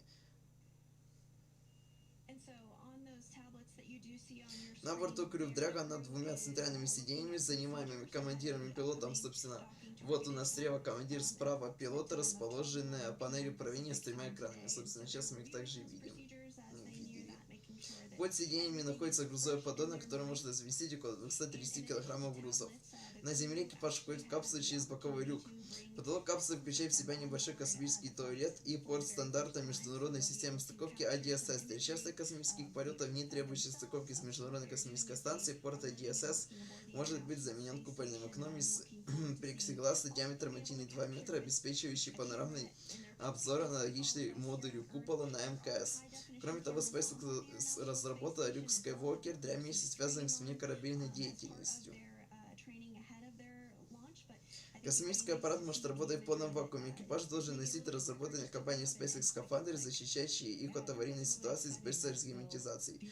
Космический аппарат также спроектирован таким образом, чтобы иметь возможность безопасно приземлиться при утечке до эквивалентного отверстия диаметром до 0,20, то есть до 6,35 мм. Носовая ткань космического корабля защищает стыковочный узел и 4 направленных против движения двигателя Драко во время подъема и входа в атмосферу. Этот компонент поворачивается в открытом космосе в открытое положение.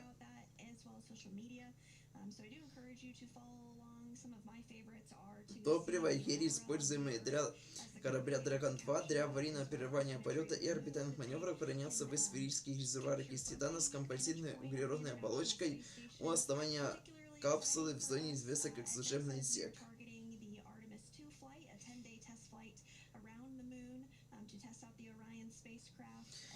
Когда капсула возвращается на Землю, теплозащитный экран пика 3 защищает капсулу во время входа в атмосферу. Dragon 2 использует в общей сложности 6 парашютов, 2 тормозных и 4 основных для замедления после входа в атмосферу и перед приводнением.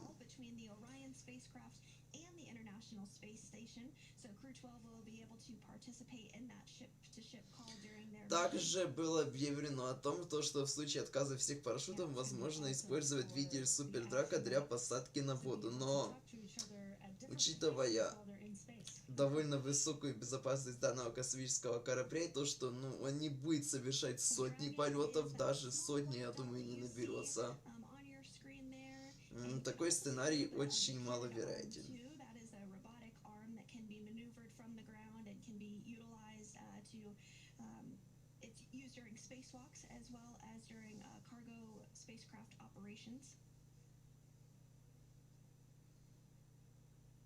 And the Dragon spacecraft is just about 313 meters away, making its way to waypoint 2, which should be about 220 meters away from the space station.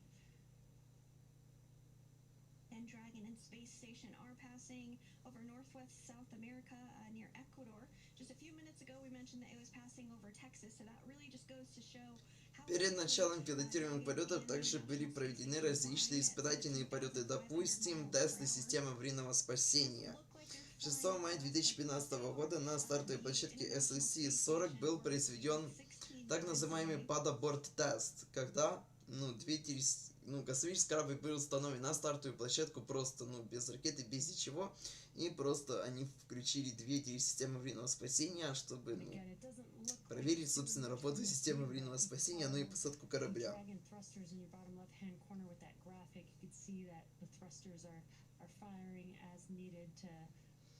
Также 24 ноября 2015 года компания SpaceX провела испытание способности Dragon-2 к зависанию на своем ракетном полигоне в Макгрегоре, штат Техас.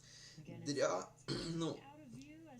тест перед, они же думали, что посадка корабля будет производиться на двигателях Супертрака, а не приводнение Falcon, поэтому вот производили тесты на зависание.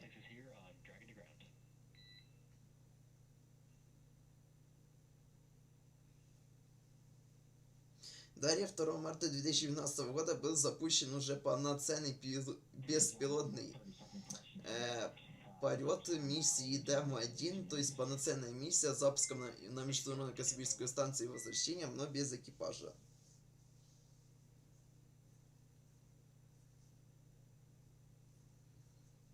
И 19 января 2020 года со стартовой площадки SC-39A был произведен так называемый In-Flight, либо же MXQ аборт тест, то есть был произведен запуск ракеты Falcon 9, полноценной, хотя вторая ступень там, по-моему, была макетом, потому что она там была не нужна, но ракета Falcon 9 с космическим кораблем Crew Dragon, и после прохождения максимального аэродинамического сопротивления, когда на ракету действовали максимальные нагрузки, сразу же после того момента были преднамеренно выключены двигатели первой ступени и проверена работа системы аварийного спасения.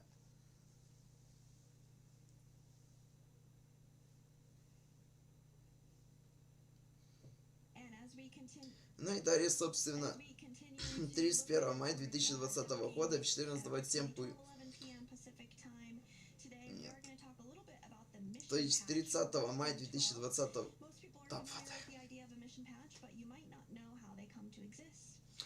30 мая в 19:22 по UTC наконец-то состоялся 2020 года. 30 мая 2020 года в 19:22 по UTC наконец-то состоялся первый пилотируемый запуск космического корабля Crew Dragon на ракете Falcon 9 на Международную Космическую Станцию. Миссия тогда продлилась чуть более 2 месяцев. Миссия называлась Demo-2.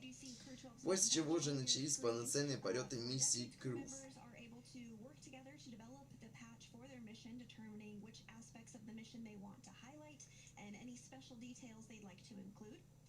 The crew themselves can design their patch, or they can share their design ideas with an artist who makes it come to life. Crew-12's patch sets the scene of the crew's odyssey through an enchanted forest where adventure awaits around every corner. The trees with fresh buds emerging manifest both the crew's love and respect for nature and their hope and optimism for the future. Кстати, данная капсула C212.5 Freedom существует уже практически 4 года. Первый полет в миссии Crew-4 она совершила аж 27 апреля 2022 года. После чего через год в миссии Axiom 2, еще менее чем через год в миссии Axiom 3, и еще через 9 месяцев в миссии Crew 9. И сейчас летает в миссии Crew 12. that have supported them throughout their individual and collective journeys.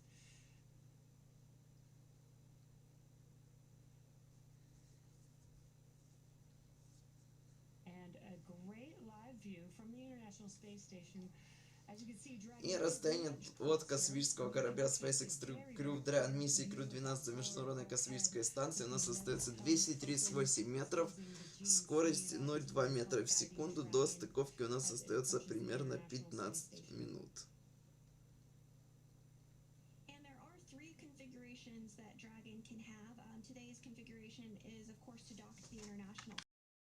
But there's also a configuration where that forward bulkhead is a window, as well as the availability for that to be opened up as part of spacewalks that can occur. Yeah, it can have the Skywalker setup, which is basically aids, mobility aids during a spacewalk on Dragon. And the cupola, the window, as Sandra mentioned, as Skywalker, are both used for free flyer missions. But since this mission is to the International Space Station, we do need that docking adapter. That's actually where Dragon SpaceX on the Big Loop, approach 1 and soft capturing extension will begin shortly. Dragon will continue approach to waypoint 2.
Comfortable approaching waypoint 2.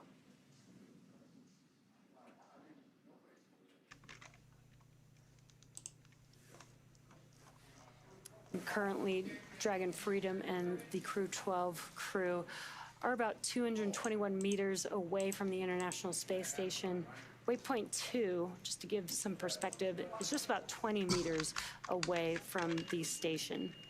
And once we get to waypoint 2, the vehicle, the Dragon spacecraft, will align itself with the docking adapter.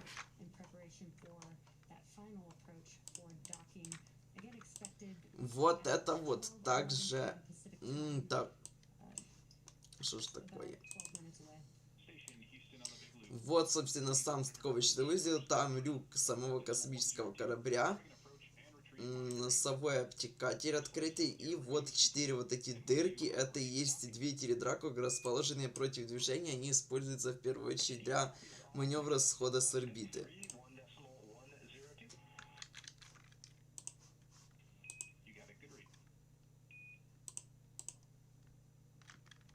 Вот у нас на 1, собственно, парашюты, на 2 боковой люк для входа в корабль на Земле, 3 один из кластеров двигателей Драко, 4 кластер двигателей Супер Драко, 5 это баллоны для баки для топлива, 6 сам стыковочный узел, 7 люк со стороны корабля, 8 те самые 3 экрана, ну и под ними, собственно, кресла для членов экипажа, 9 грузовой поддон и 11 тепловой щит, 10 это я не знаю что, ну и далее грузовой отсек.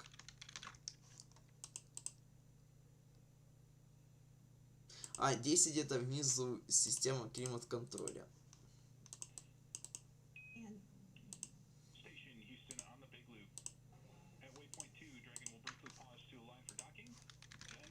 Ну вот он, 4 места для членов экипажа и внизу также места для грузов. Либо же предполагается также, что внизу может вот на этих местах C5, C6, C7 размещаться также еще дополнительные 3 члена экипажа. Но так в итоге не делают.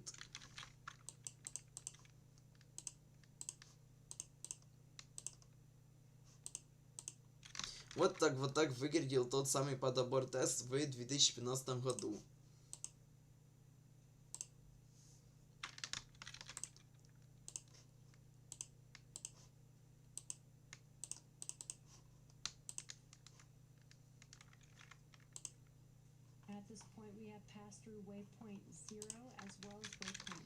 И расстояние до космической станции у нас остается 181 метр. Скорость 0,3 метра в секунду. До стыковки примерно 10 минут. Ожидаем. One, mission operators conducted a go-no-go poll to allow Dragon to begin its approach to waypoint 2, which is located inside the keep-out sphere about 20 meters away from the space station. As mentioned previously, all visiting vehicles take this phased approach to station, stopping at predetermined gates for teams to run quick checks on vehicle performance before approaching station. When it comes to bringing two spacecraft together, slow and steady really does win the race, as docking operations require a great deal of precision to make sure we're keeping the spacecraft and the crew safe. At the 20-meter distance from station's docking adapter, Dragon's approach will slow, and it will begin to align itself with the adapter to come in for the final approach. Dragon will first make initial soft contact with the adapter's soft capture ring, which will then retract to bring Dragon in for the hard capture sequence. As a further precaution, Dragon's soft capture system includes a set of rotary spring dampeners to lessen the force of the contact between the spacecraft and the station. So with that, let's check in with Leah Cheshire in Houston for an update on Space Station. Leah? Thanks, Sandra. Right now, the crew aboard station is preparing for the upcoming docking of Dragon. Again, we're expecting that just a little over 10 minutes from now. So everything is continuing to look good here on the space station side. Flight Director Brandon Lloyd just polled the rest of the room to make sure that we are all go, and Mission Control Houston is. NASA astronaut Chris Williams will be in the station's cupola using special software to track Dragon's approach and make sure it stays in its expected zones. He'll also be primed for the hatch opening procedure operations once Dragon is docked. So during these operations, he'll start by opening the large hatch on the Node 2 Zenith, that's the space-facing port, and give them access into the pressurized mating adapter. The crew will pressurize the vestibule, and that's the small space between the hatches on Dragon and the space station. Of course, this was previously, or currently still, exposed to vacuum prior to docking, so the crew will need to fill that with air and make sure its pressure is almost equal with the atmospheric pressure on Dragon and the space station.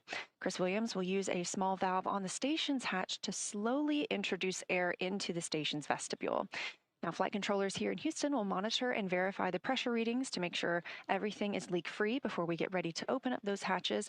And this is, again, another slow and steady process, so it can take a couple of hours to complete. We are tracking docking coming up at 2:11 p.m. Central, 12:11 p.m. Pacific.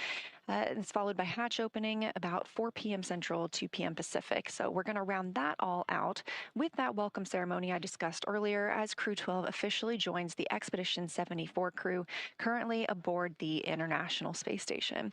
Again, everything is go from here in Mission Control Houston, so sending it back over to Hawthorne for docking.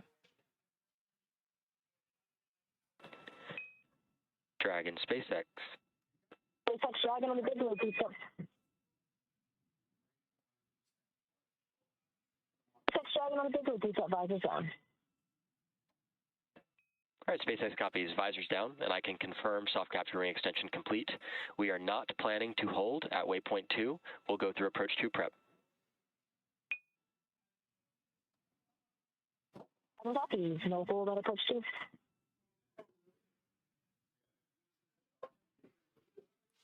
Just another indication that we are getting closer and closer to docking. We did hear that call out that they can put their visors down. This fully seals their suits in preparation for the official docking to the International Space Station. Now we are at 110 meters away from the International Space Station, and waypoint 2 is up next, and that will put Dragon only 20 meters away from the space station. From here, the spacecraft will focus on aligning its docking system with the International Docking Adapter. Dragon SpaceX on the big loop. We did copy that the visors are down, looking for confirmation that crew are ready and go for approach 2.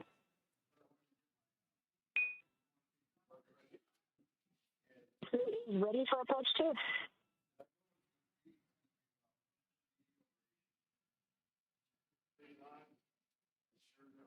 And with that, we did get confirmation from NASA astronaut and the commander of Dragon Freedom that the crew's visors are down on their spacesuits and that they are go for docking now less than 100 meters away from the International Space Station. Approximate docking time today that we are tracking is 12:11 p.m. Pacific, so just minutes away from now. They are approaching waypoint 2 now. It should only take a few minutes, 2 or 3 more minutes. You can follow along with the distance. Was moving pretty slow, but now you could see the range there in your bottom right-hand corner, almost at 80 meters away from the International Space Station.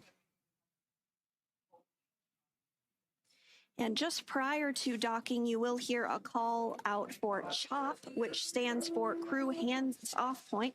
That occurs. Dragon SpaceX on the big loop. Ground is go for approach 2, and we'll be enabling approach 2 shortly.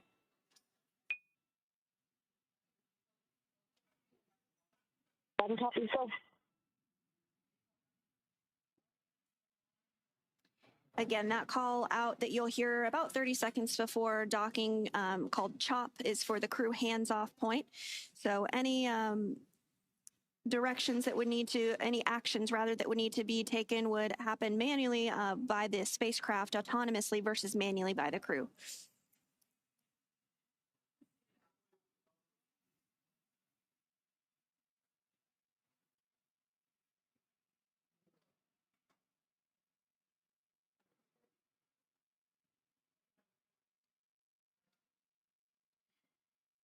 Dragon now closing in on 60 meters away from the International Space Station. As it gets closer, we get a clearer and clearer view of the Dragon spacecraft. And you can still see some of those thrusters are firing with the graphic in your bottom left-hand screen. And in addition to the nose cone being open, we can see a portion of Dragon's trunk there, and that black portion on the upper left of your screen there is actually the solar arrays on Dragon. И еще раз всем здравствуйте. Я напоминаю то, что мы смотрим прямую трансляцию стыковки пилотируемого космического корабля SpaceX Crew Dragon миссии Crew-12 с Международной Космической Станции. Расстояние до Международной Космической Станции около 48 метров, скорость 0,3 метра в секунду. Стыковка ожидается буквально через 2 минуты в 20:11 по UTC сегодня, 14 февраля.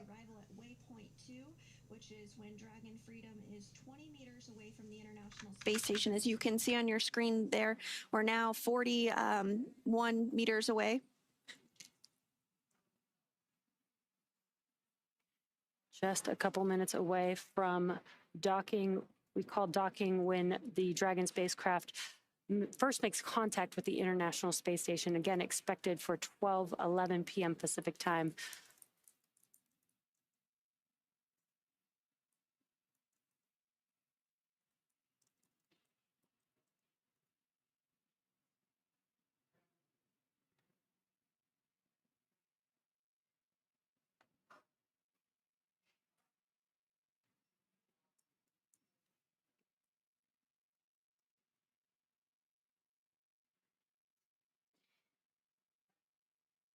And now you can see in the bottom right-hand corner, that is the docking adapter.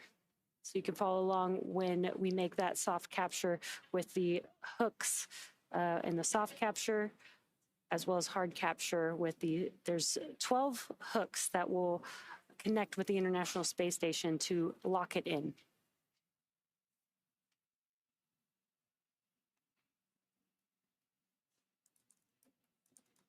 The range is now on your left bottom corner. We are just at waypoint 2, just about 20 meters away from the International Space Station.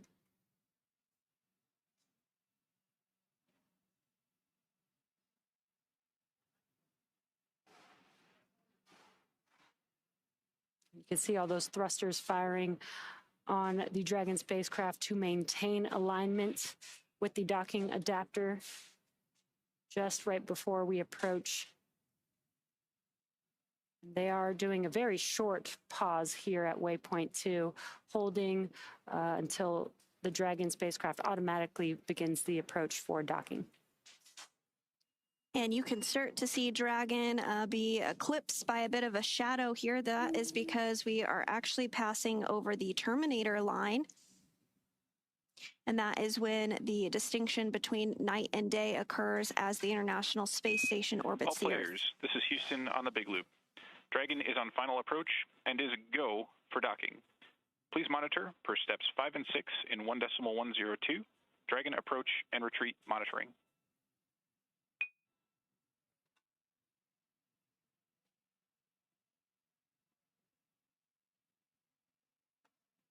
Station copies, monitoring step 5 and 6. Great news.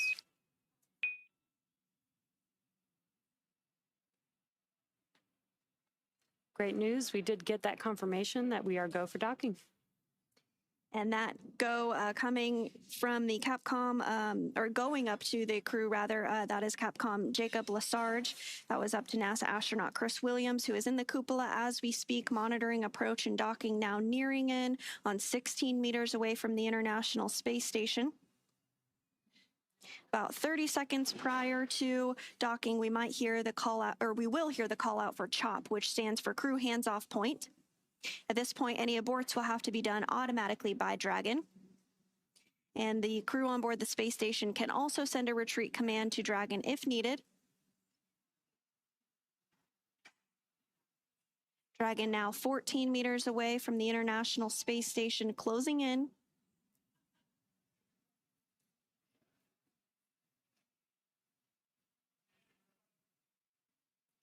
Again, what you can expect after Dragon makes contact with the International Space Station is that 12 hooks will be deployed, 6 at a time. Once those have hard captured, we will attach umbilicals to provide power between Dragon and power and connections between Dragon and the International Space Station.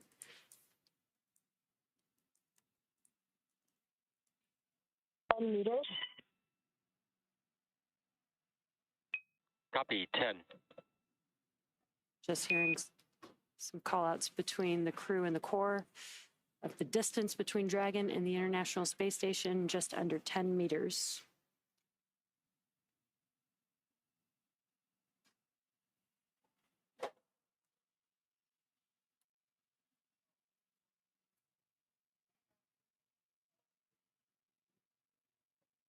Closing in on 8 meters, we'll stand by for the call out of CHOP. That's that crew hands off period.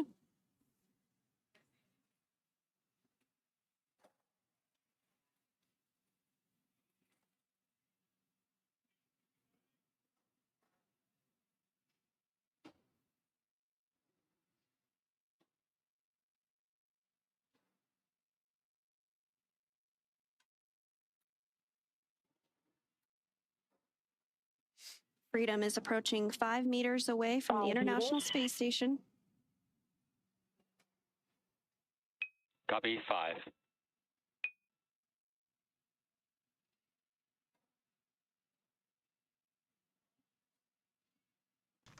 Итак, меньше 5 метров у нас остается от космического корабля SpaceX Crew Dragon миссии Crew-12 до Международной Космической Станции. A great view from the International Space Station. You can see the short distance between Dragon. Just 3 meters away.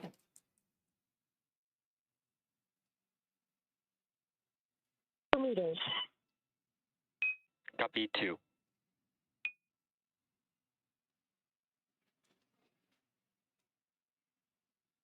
Continuing to close in. 1 meter.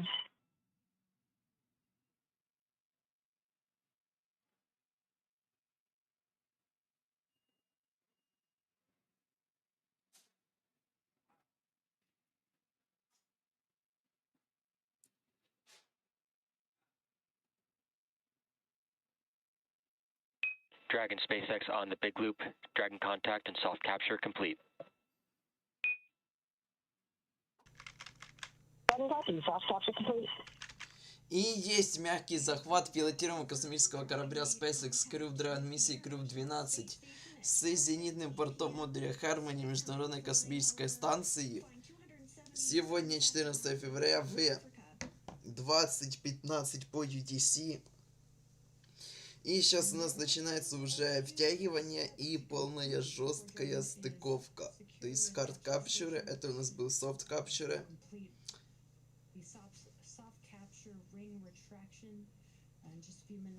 После чего примерно через 1 час 45 минут, то есть в 22:00 по UTC уже будет открытие люков. А я напоминаю то, что мы смотрим прямую трансляцию стыковки и открытие люков между космическим кораблем Crew Dragon миссии Crew-12 и Международной Космической Станцией.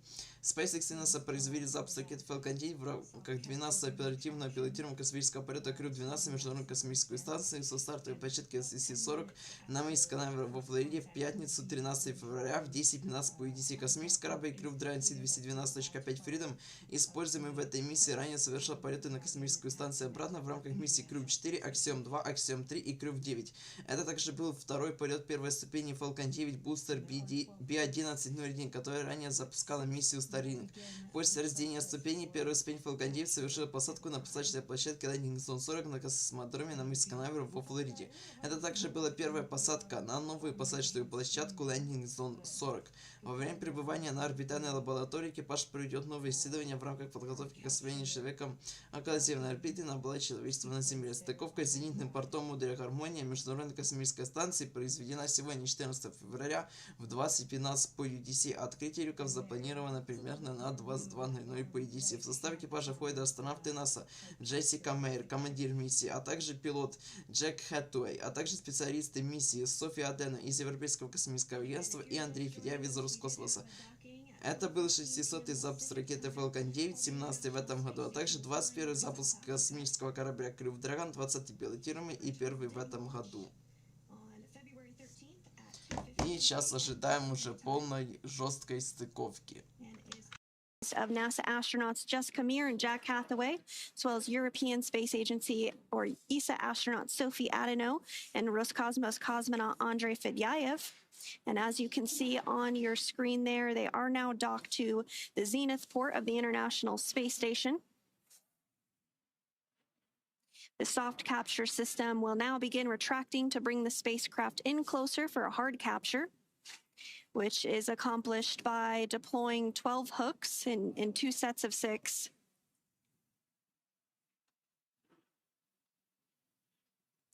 And the crew is still seated in their seats all the way through hard capture. Once the vehicle is hard docked to the International Space Station, they can get out of those seats and actually doff their suits and get a little bit more comfortable inside the Dragon spacecraft as they wait for the hatch to open to the International Space Station.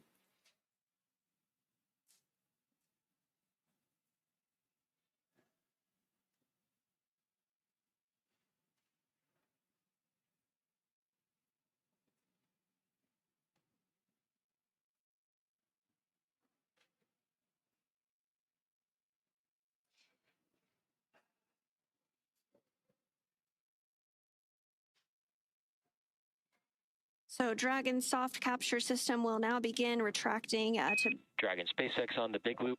Bring retraction complete. Docking sequence holding for MCS. Reconfiguration.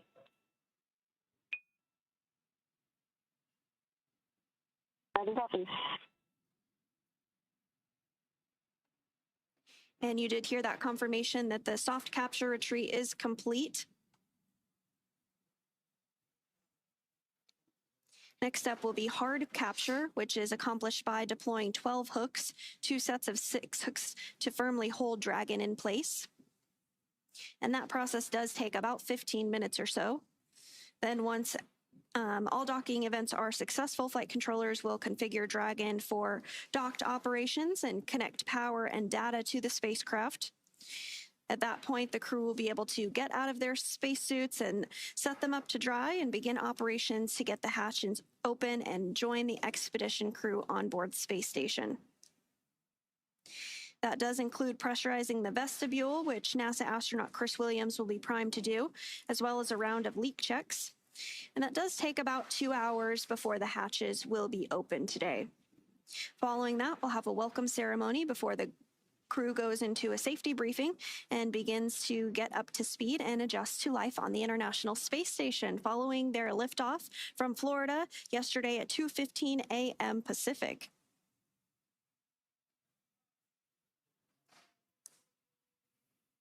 It's been an approximately 34-hour rendezvous for Crew-12 following their liftoff. They did dock today at 12:15 p.m. Pacific while flying south of South Africa.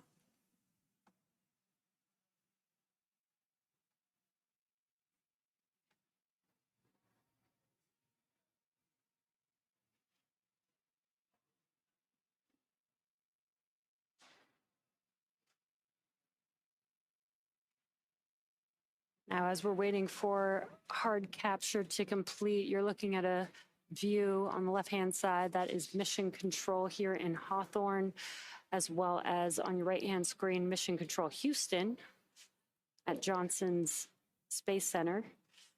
The teams are still working in tandem together while the crew is still on board Dragon, but once that hatch is open and the crew can make their way onto the International Space Station, Johnson will take it from there.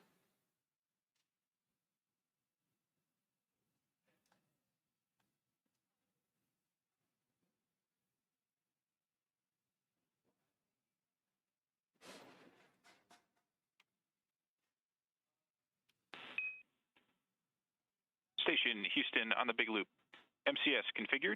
We are proceeding with hook driving.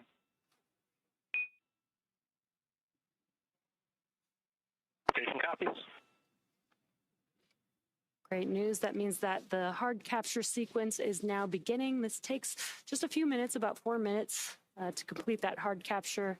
It'll be 6 hooks at a time for 12 hooks total to complete that hard docking.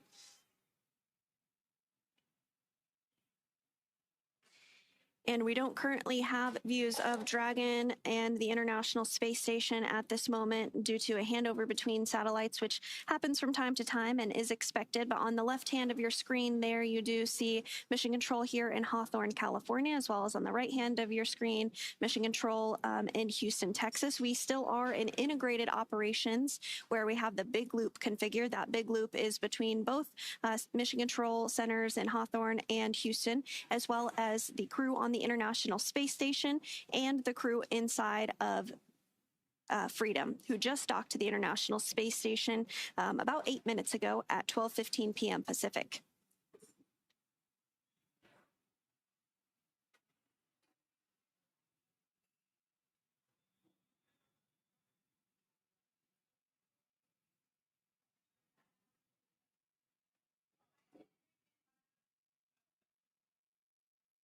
Hooks are continuing to drive and work through the procedures for that hard mate between Dragon Freedom and the International Space Station. With Freedom now docked to the International Space Station, there are 7 visiting spacecraft on board.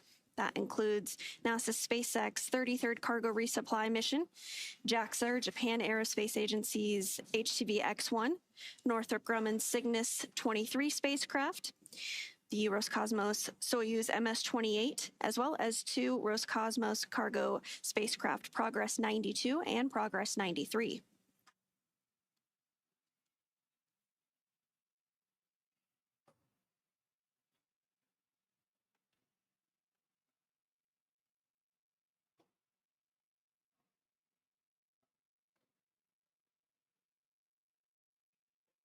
And as Sandra mentioned, we don't have any live views at this moment, so we are just waiting for confirmation of the hard capture, that is the 12 hooks latching on to the International Space Station. We should just have a couple minutes left in that sequence. We'll wait for that call out for that confirmation.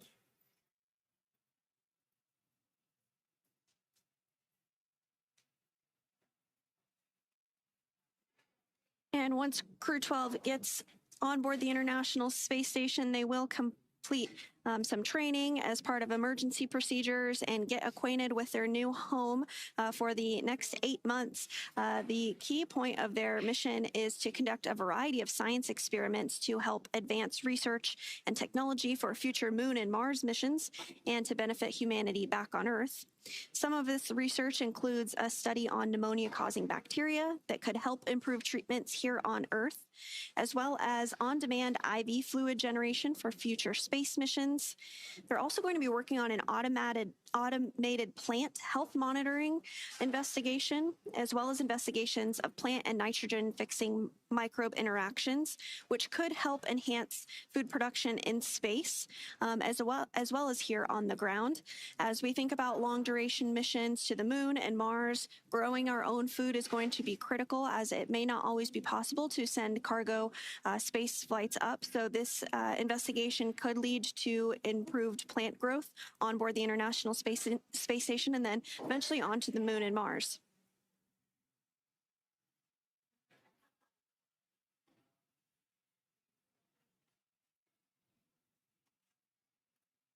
The first set of hooks is now closed, and the second set is traveling. SpaceX on the big loop, hard capture complete. And at this time, you are go to step into suit doffing.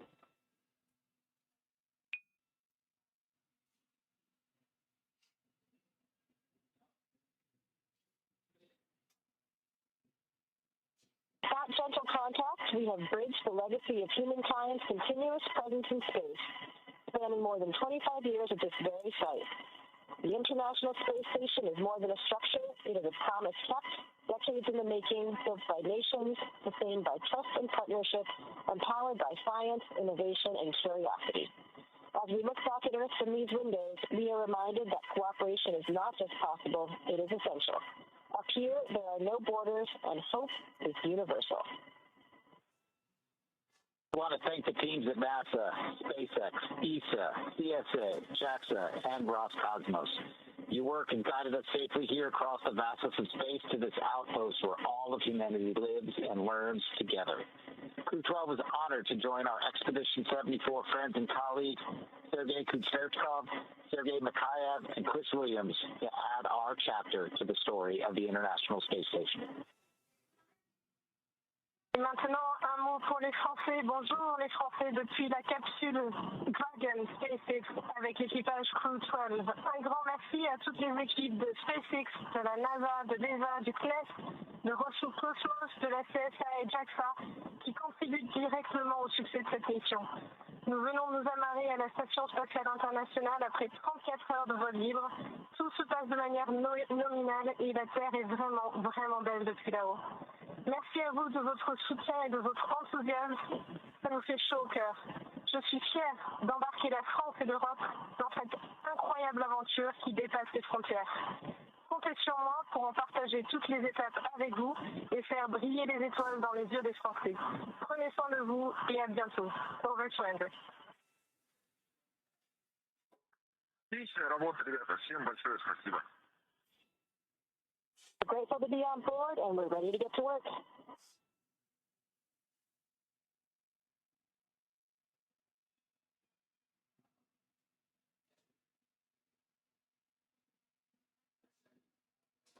And those were some words from our Crew-12 crew that arrived to the International Space Station at 12 p.m. Pacific this afternoon. We did get confirmation as well that all of the hooks... Dragon SpaceX on the big loop. Good words there. We're going to continue monitoring the docking sequence, and I'll maintain awareness with you. You are go to doff suits per 4.012 and begin cabin configurations in 4.400 in parallel. For awareness, we will have big loop comms only until 2038. So again, we're big loop comms only. And at this time, I can report docking complete.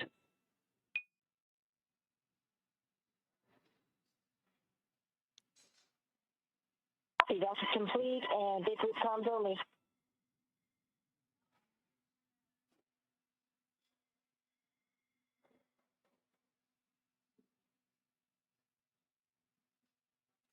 Great news.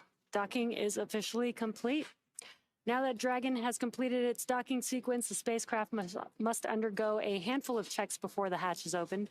The crew on board Dragon will now get a chance to get out of their suits and get comfortable before moving into hatch operations.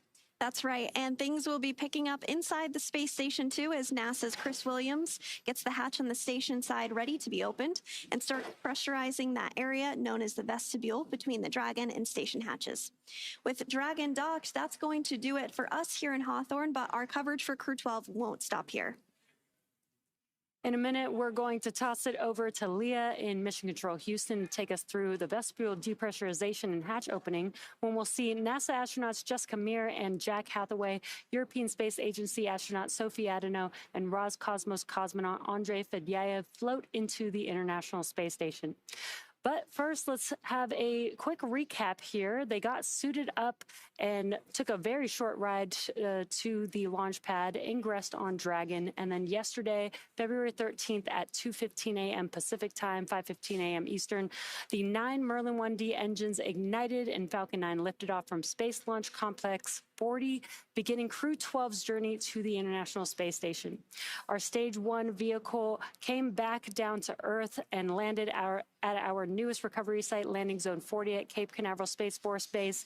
Dragon then separated from Falcon 9's second stage, allowing Dragon to fly free with Crew-12 on board. We had a good nose cone deploy, as well as completed 5 major burns on Dragon, and then docking was confirmed today at 12:15 p.m. Pacific, 3:15 p.m. Eastern Time today, February 14th, 2026. And you can follow at SpaceX on X and NASA on social media for real-time updates. Thanks again for watching. Go NASA, go SpaceX, and go Crew-12. And for those of you watching on X, please head over to NASA Plus to follow the coverage live. Thanks for being with us today, Sandra. It was great to have you. And thank you to everybody for tuning in. Now over to Leah Cheshire at NASA's Johnson Space Center in Houston to continue sharing the mission as the crew prepares to board their home for the next several months, the International Space Station. And thank you once more. And for those celebrating Valentine's Day today, we truly hope your day is out of this world.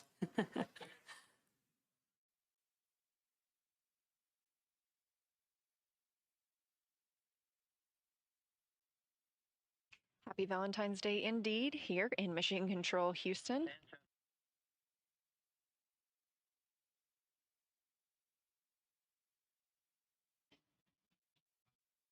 Again, it was an exciting moment for all of us here in Mission Control Houston following Dragon's docking at 2:15 p.m. Central Time while flying 277 statute miles south of South Africa. With Dragon safely docked to the International Space Station, we're going to be welcoming that new crew of 4 crew members aboard shortly to conduct important science and research aboard the orbiting laboratory.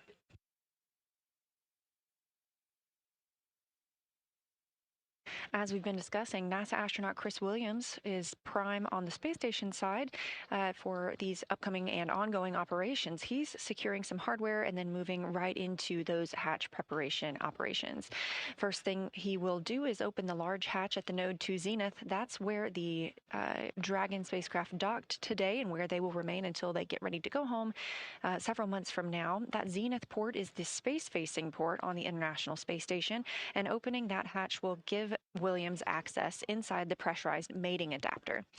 The team will work to pressurize the vestibule. That's the small area between the Dragon and the space station hatch. It is now no longer exposed to the vacuum of space, but it needs to be filled with air and make its pressure nearly equal to what is aboard the station and Dragon. So Chris Williams is going to use a small valve on the station's hatch and slowly introduce air into that tiny space, the vestibule. The flight controllers here at Mission Control Houston are monitoring these operations as well as that pressure and the temperature readings inside. We're going to pause for a leak check once they have filled that space with air, and then get ready to open up the hatches. This is a process that takes a little bit of time. We expect it to take about an hour and a half, maybe 2 hours, to get everything pressurized and checked out before we open those hatches, and we're targeting 4 p.m. Central Time for that. We will be live here the entire time and can't wait to see that crew float through the hatch. Once we open the hatch, the crew will configure Dragon for their on-orbit operations, and they will complete the space station safety briefing. This is the first order of business for a crew when they arrive on the space station, and they will be participating in that with the 3 crew members who have been living and working aboard the orbiting laboratory. Just before that safety briefing, though, we will get to hear from the crew themselves in their welcome ceremony. And shortly after the safety briefing, the USOS crew members will transfer some emergency equipment from Dragon to the space station. They'll also participate in a little bit of a crew handover period. We usually have another commercial crew aboard the International Space Station when we have a new crew dock. Crew 11 returned a little bit earlier than planned last month, so they have completed a lot of their handover here on the ground, and this will allow the crew that's living aboard the space station to get the new crew members up to speed with what's been happening. We'll get into the evening on the space station at that point, and that'll be the crew's pre-sleep and sleep period. Again, the International Space Station operates in GMT, and so it is currently 8:46 p.m. if you are living and working on the space station.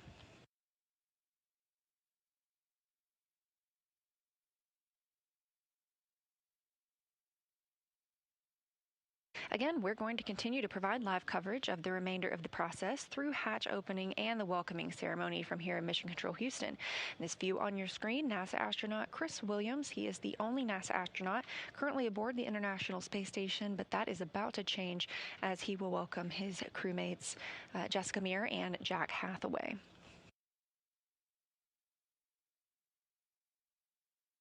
The other 2 crew members currently living on the International Space Station that arrived on Soyuz MS-28 with Williams are Sergei Kudzverchkov and Sergei Mikhaev. And again, our Crew-12 crew joining us today, NASA astronauts Jessica Meir and Jack Hathaway, ESA astronaut Sophie Adano, and Roscosmos cosmonaut Andrei Fedyaev.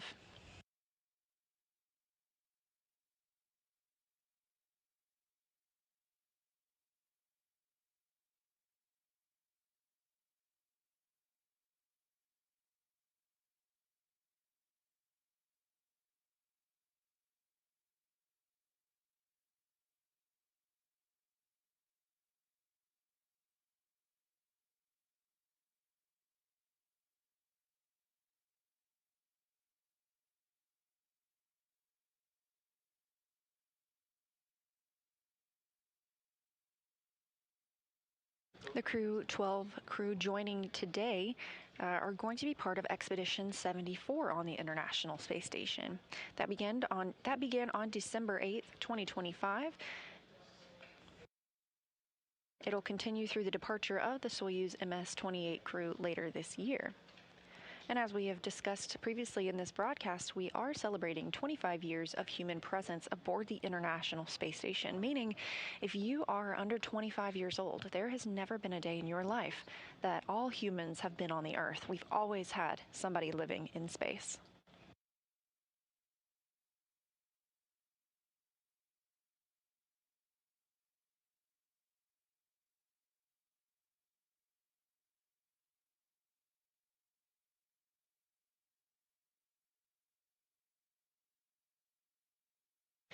NASA astronaut Chris Williams there in the center of your screen has started the vestibule pressurization process.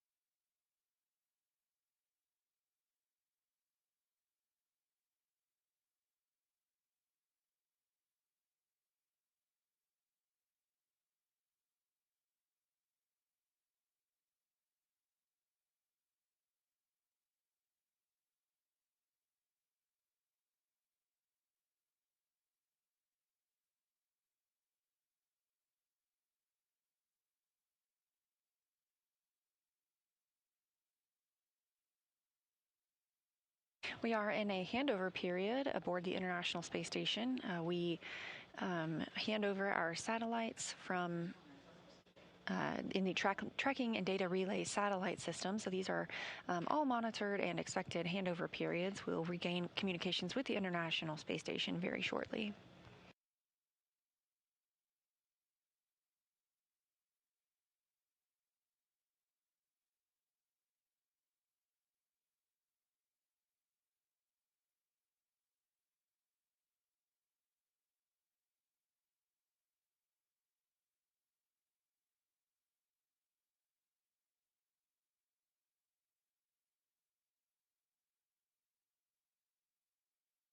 Time was 2040. Houston copies 2040 and we have regained those video communications with the space station. Again, this view looking into the Node 2 Zenith or space-facing hatch and port. That is where Crew-12 docked in the SpaceX Dragon spacecraft at 2:15 p.m. Central Time.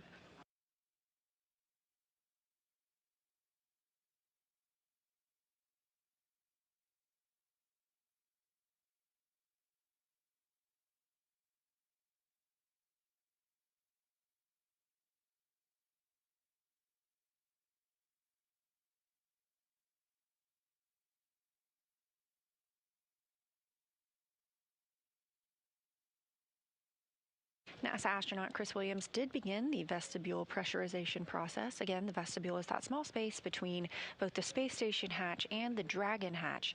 And that area was previously exposed to the vacuum of space, so we have to introduce air from the space station side to make it equal to both of those atmospheres.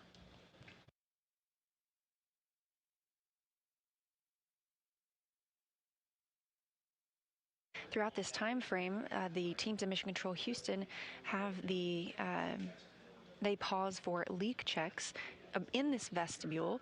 Sometimes those can fluctuate based on temperature, or it can appear to fluctuate based on temperature. So these help us ensure that the atmosphere is leveled out once we have begun pressurizing that area.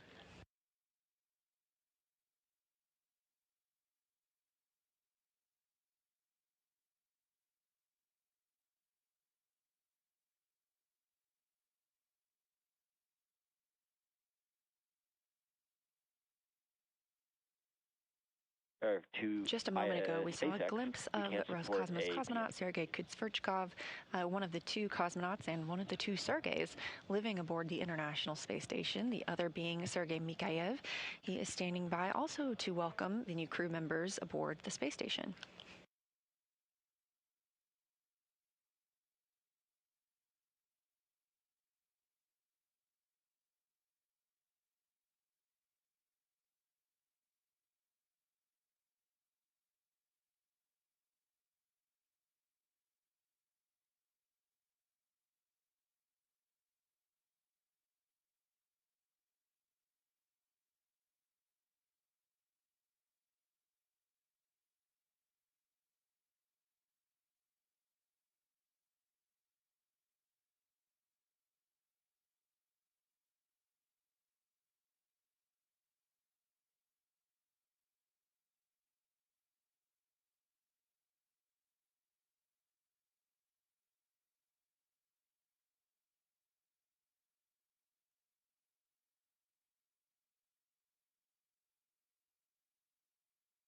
SpaceX Dragon, come check on Dragon to ground. SpaceX has you loud and clear on Dragon to ground. Just wanted to offer the PMC if required.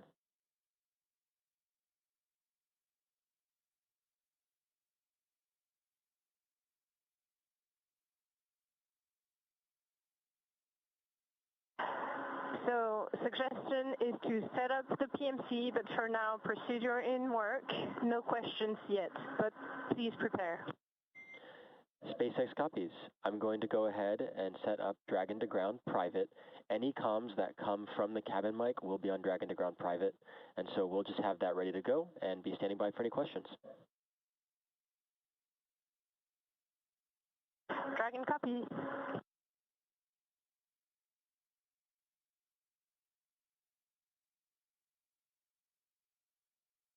That voice coming from inside Dragon is ESA, or European Space Agency astronaut, Sophie Adenau. She is a French astronaut. This is her first flight to the International Space Station. She is calling down to the core, the Crew Operations and Resource Engineer in Hawthorne, California. That is at SpaceX there, and that's who the crew aboard Dragon communicates while they are in that spacecraft. We have a similar role here called Capcom, the capsule communicator, but that is the person communicating with the International Space Station crew members. You heard Adenau mention a PMC, that's a private medical conference. We typically schedule these for the crew throughout their mission, and the crew also has the opportunity to request one at any time.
Dragon SpaceX on the big loop for awareness. ISS power connection established.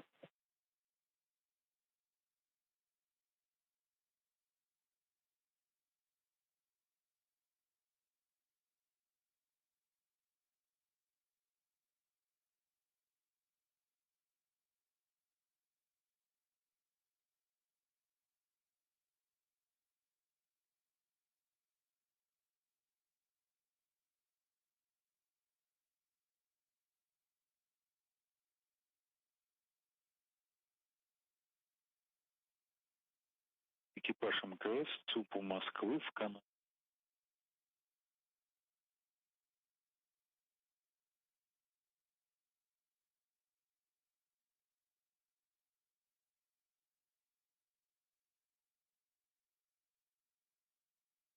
Again, if you're just joining us, we are live here in Mission Control Houston at Johnson Space Center, where we have been monitoring the arrival and docking of the Crew-12 mission to the International Space Station.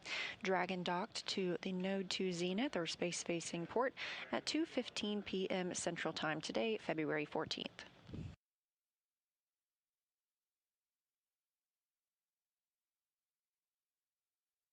NASA astronaut Chris Williams is pressurizing the vestibule. He is the prime on the station side for these hatch opening operations. This pressurization process takes a little while, can take up to 2 hours before we see that hatch open from the Dragon side and see our new crew members fly through.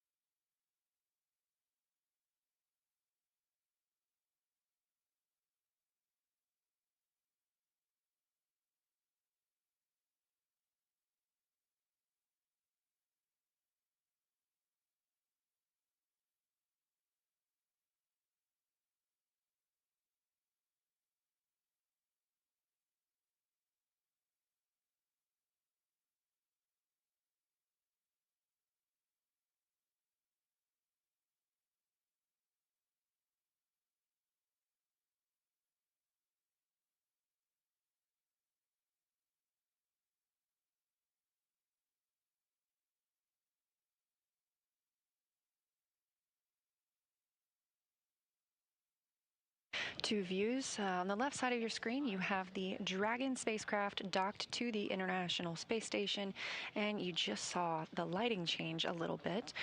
We are preparing to cross over that Terminator line, the difference between day and night on the space station. Again, Dragon docking at 2:15 p.m. Central Time. And it's currently flying over the border between North and South Korea, 260 statute miles over Earth. The International Space Station travels 17,500 miles per hour. That's about 5 miles a second, and sees 16 sunrises and sunsets a day. And if you've been watching throughout the broadcast, you've probably noted a few of those.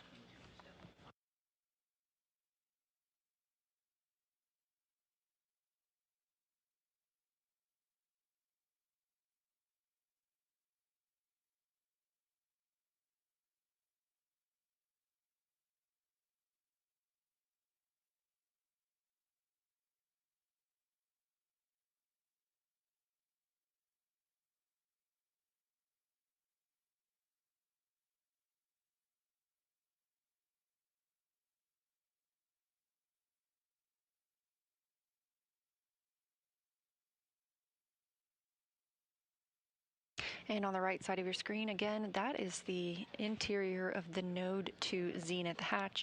That's where Dragon is docked, just on the other side. NASA astronaut Chris Williams is pressurizing the vestibule, the small space between both the Dragon and the space station hatch. We are conducting leak checks as standard procedure. This helps us ensure that the pressure is equal in that space and is not caused by any temperature fluctuations. Once we have confirmation that the vestibule is pressurized, we will get into those hatch opening operations, and we'll see our new crew members enter the space station.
Now, as we continue with this vestibule pressurization and hatch opening operations, a little bit about the crew who just arrived on Crew-12 aboard SpaceX's Dragon spacecraft. Commander Jessica Meir spent a total of 205 days in space on her first space flight back in 2019. She was also part of the first all-female spacewalks with NASA astronaut Christina Cook. She holds a biology degree from Brown University. Next to her is the pilot, Jack Hathaway. He's making his first flight to space, and he is a Connecticut native. He earned a bachelor's degrees in physics and history from the U.S. Naval Academy. He has more than 2,500 flight hours in 30 types of aircraft, and he's flown 39 combat missions during several military operations. Serving as a Michelin specialist aboard Dragon is Sophie Adeno. She is representing the European Space Agency, also known as ESA. She's a French native and studied engineering and specialized in spacecraft and aircraft flight dynamics during undergraduate work in France and received her master's degree from MIT. This is also her first trip to space. Rounding out this crew is Roscosmos cosmonaut and mission specialist Andrei Fedyaev. As a major in the Russian Air Force, he has logged more than 500 hours in Russian aircraft, and it's his second flight to space. Back in 2023, he launched as a mission specialist as part of Crew-6, where he spent nearly 186 days aboard the International Space Station. Again, Crew-12 launching yesterday at 4:15 a.m. Central Time, making an approximately 34-hour rendezvous to the International Space Station and docking today, February 14th at 2:15 p.m. Central Time.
We are in another satellite handover with the International Space Station and the Tracking and Data Relay Satellite System. We will expect to regain those video communications, let's see, in about 5 minutes.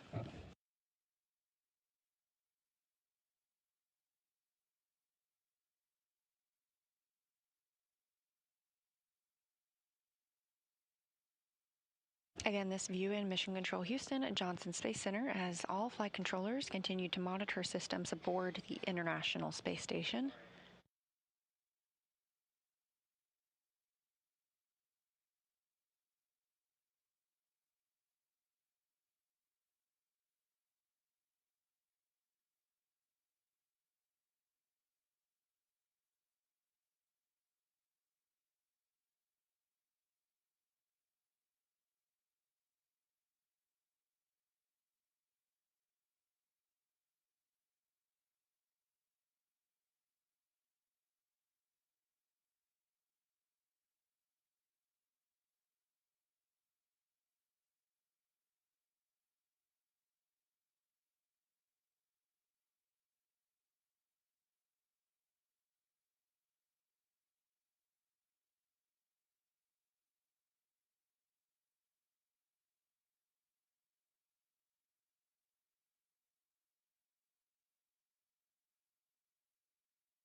45 minutes now since the Crew-12 crew docked to the International Space Station aboard SpaceX's Dragon spacecraft. We are in the vestibule pressurization portion of the timeline. After that vestibule is pressurized, NASA astronaut Chris Williams will open the hatch on the space station side. The crew on the Dragon side will open their hatch, and we will welcome 4 new members to the International Space Station crew.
We are celebrating 25 years of continuous presence on the International Space Station. While they are aboard the space station, Crew-12 will participate in more than 200 research and technology demonstrations.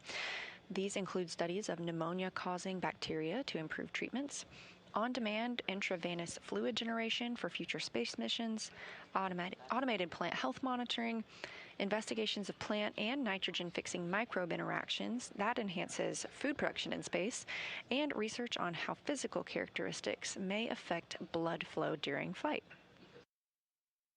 The science that Crew-12 will conduct helps to directly advance research and technology for future Moon and Mars missions, but it also benefits humanity back on Earth.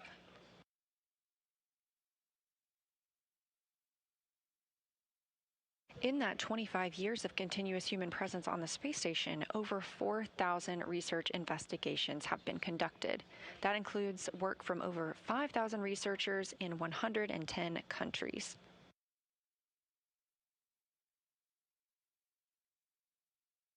During that time, we've seen 1.5 million pounds of cargo delivered to the space station, and in some of that includes 20,100 packages of food delivered.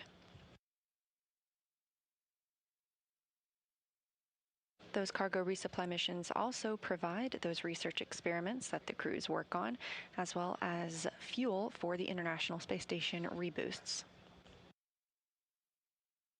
On the right side of your screen, NASA astronaut Chris Williams. This is his first space flight. He launched last year on the Soyuz MS-28 rocket.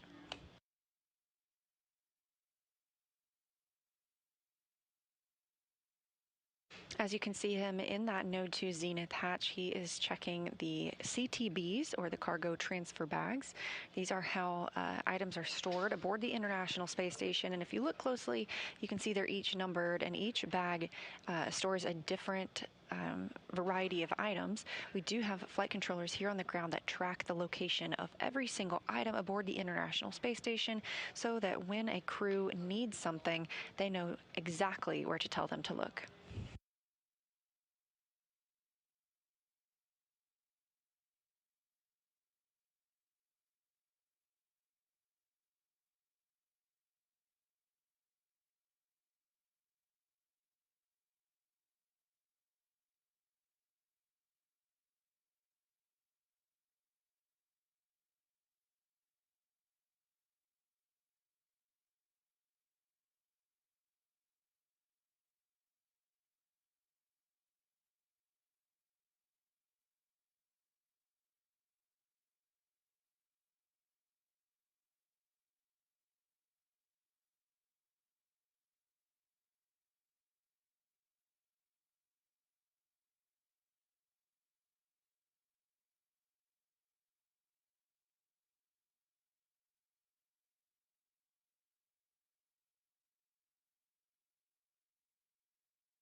Again, if you're just joining us, we had Crew-12 dock aboard their SpaceX Dragon spacecraft to the zenith or space-facing port on the International Space Station at 2:15 p.m. Central Time today, following an approximately 34-hour rendezvous after their launch yesterday morning at 4:15 a.m. Central Time.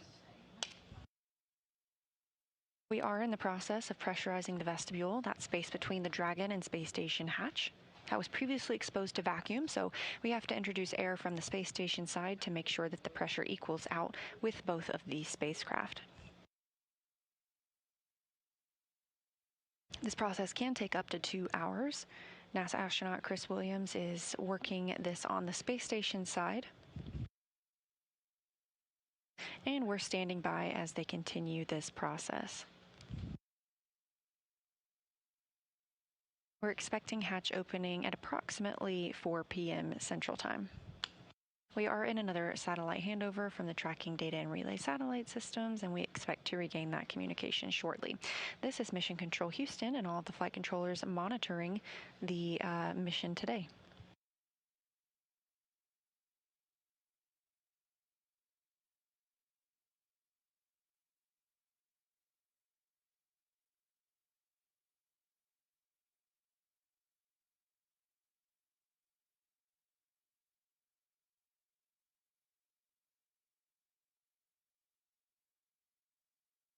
The International Space Station and Dragon are currently flying approximately 259 statute miles over the North Pacific Ocean, west off the coast of California. They are at an orbital daytime, and you can see the International Space Station with your naked eye if you just know when to look. So if you look up Spot the Station on nasa.gov, you can type in your location and receive updates whenever the International Space Station will be visible to you at dawn or dusk.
SpaceX Dragon for suit drawing.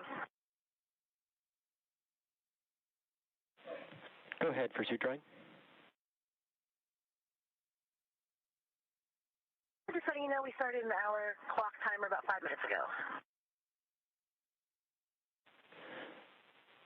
All right, SpaceX copies on the big loop. Suit dry start time, I see that at about 21:08 UTC.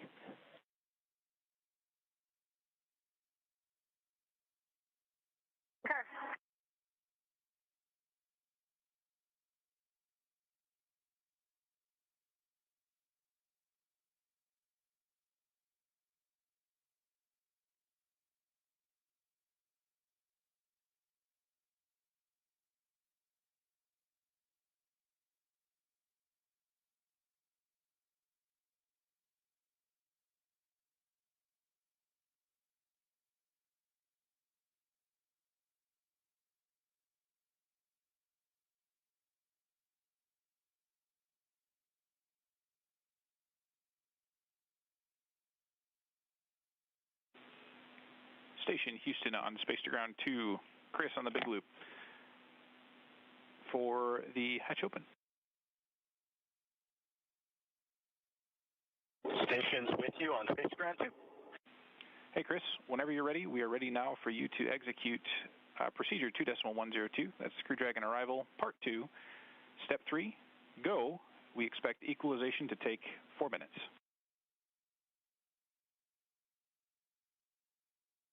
Copy, executing part 2 and go, and copy 4 minutes.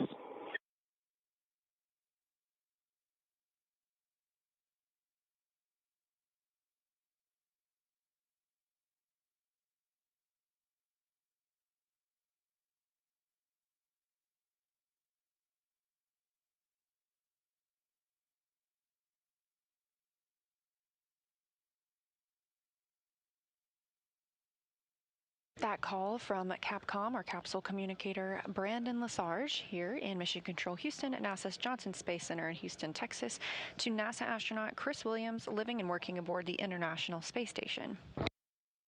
Williams is prime for the hatch operation procedures today, and Lesarge calling up that the vestibule leak check is complete.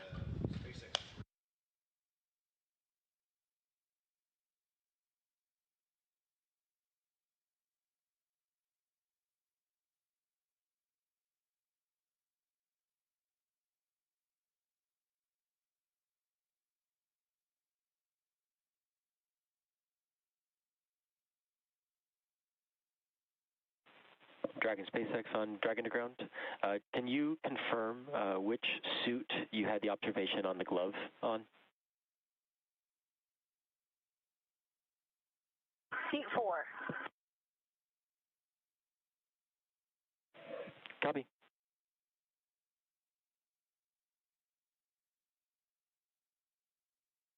And that call from the Corps in Hawthorne, the crew operations resource engineer, to the crew aboard Dragon, asking about a glove that the crew called down about earlier during suit leak checks. Houston on the big loop. Wanted to pass you some big picture words on status. The vestibule leak check inside of station was good. The Node 2 Zenith hatch is open, and Chris is currently working on the rest of the procedure to open the APAS hatch.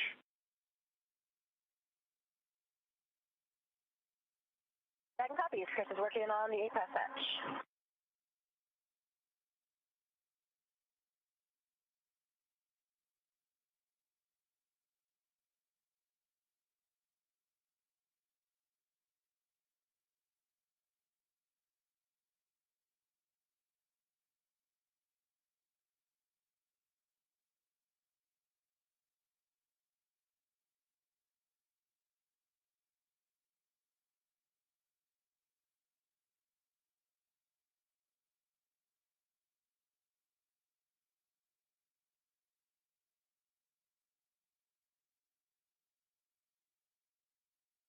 SpaceX Dragon on the big loop. SpaceX on the big loop.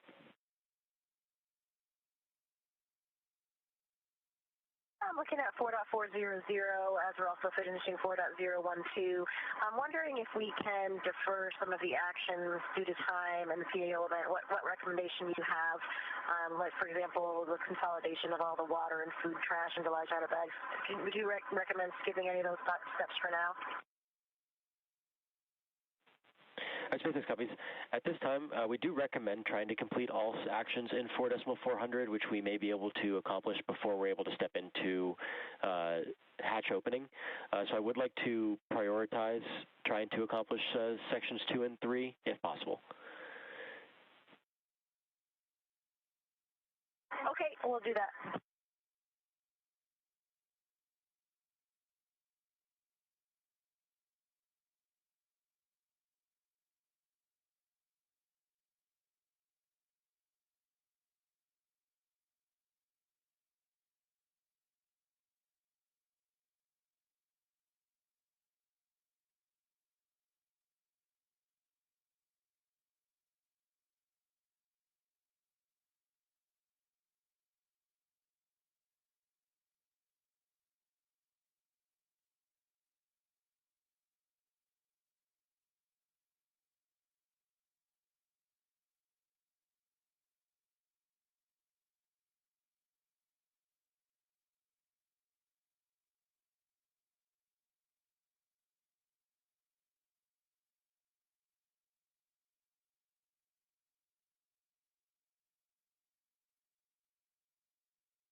A lot of communications going to and from the International Space Station as well as to and from Dragon.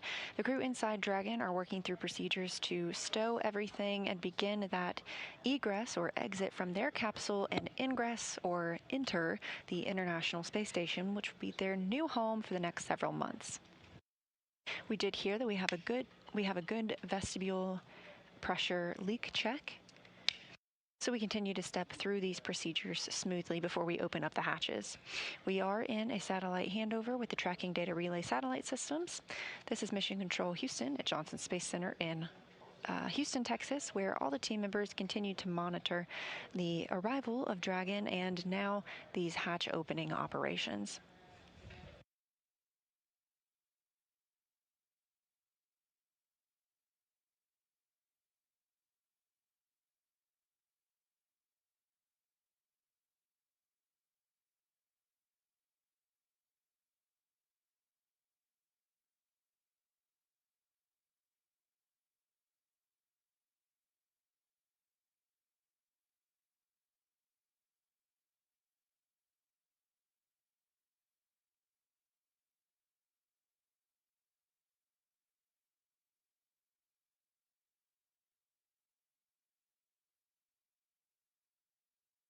And if you're just joining us, it's been a little over an hour now since Crew-12 docked to the International Space Station. Again, that docking. Dragon with a question.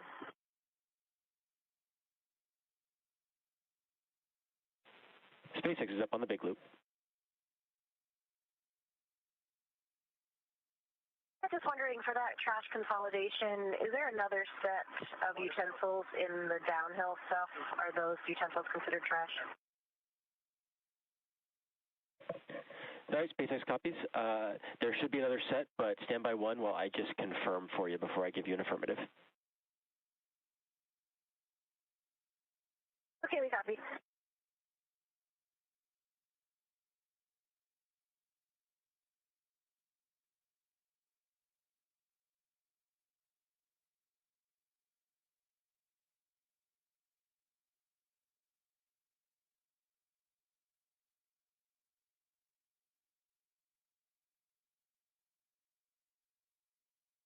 Now a view from both sides of the spacecraft that we are monitoring today. On the left, you have Dragon docked to the zenith or space-facing port of Node 2 on the International Space Station.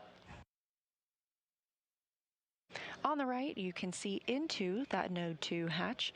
Chris Williams, NASA astronaut on his first mission, has been pressurizing the vestibule, that space between the Dragon and Space Station hatch. We recently received word that they had a good leak check and that pressure is equal to the International Space Station. The crew aboard Dragon is working through some of their procedures, like configuring the cabin and collecting trash before they begin their journey into the International Space Station. That's timelined to happen at about 4 p.m. Central Time.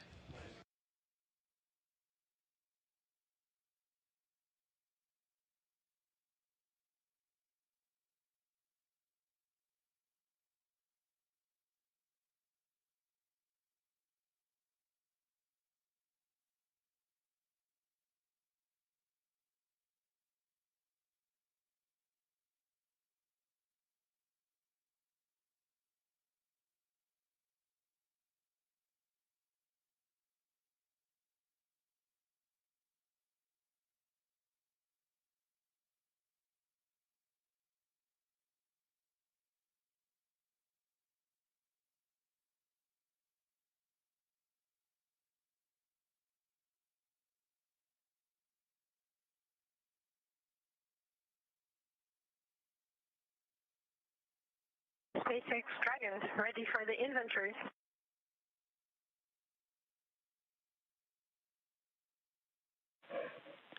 SpaceX is ready to copy inventory, and I am still looking to confirm for the original question, which I will follow up on for utensils.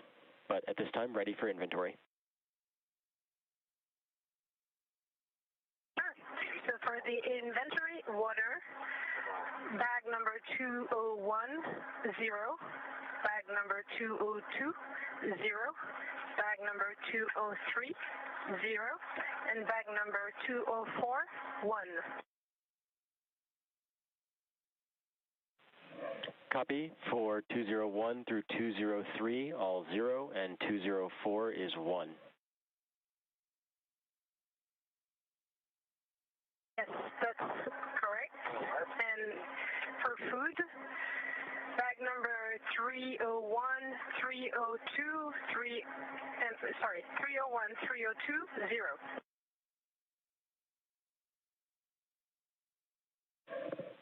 All right, SpaceX copies. 301, 302 are both 0 for food. Affirm, and for food again, 304, 303, 1.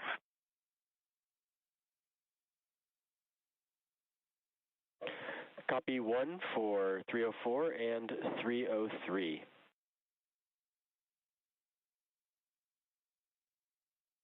That's good words. And for waste, 17 uses of urine collection. SpaceX copies 17 for the waste system. For the water, does this include, we will be using 1 water bottle in section 3 of 4.400. So want to confirm if your previous inventory accounts for that, or if you will use that bottle that's remaining in 204 for the waste system flush. That's a very good point. We will use the remaining of 204, and so all of the 4 bags, 201 through 204, will be remaining 0 after the procedure. All right, core copies. We'll have 0 remaining for bags 201 through 204. And I can confirm that we do have additional utensils for the downhill in bags 306 and 308. So again, for utensils, we have utensils for the downhill, so you should be able to dispose of utensils from the uphill.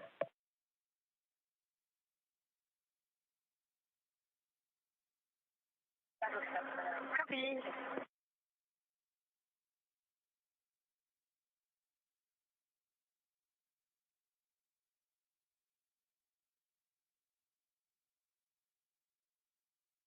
Those voices were ESA astronaut Sophie Adeno and the SpaceX core in Hawthorne, California.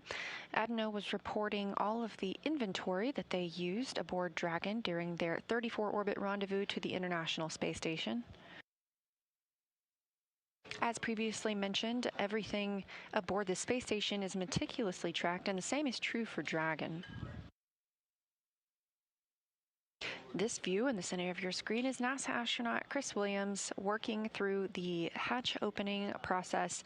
First up on the list was vestibule pressurization, introducing air from the space station side into that small space between both the SpaceX Dragon and International Space Station hatch. That has been confirmed complete after good leak checks.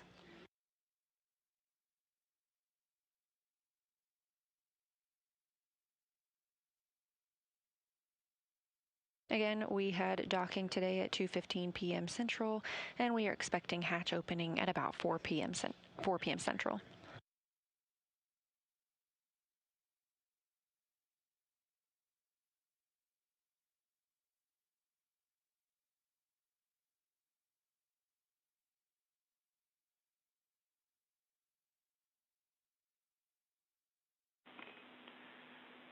Dragon, this is Houston on the Big Loop.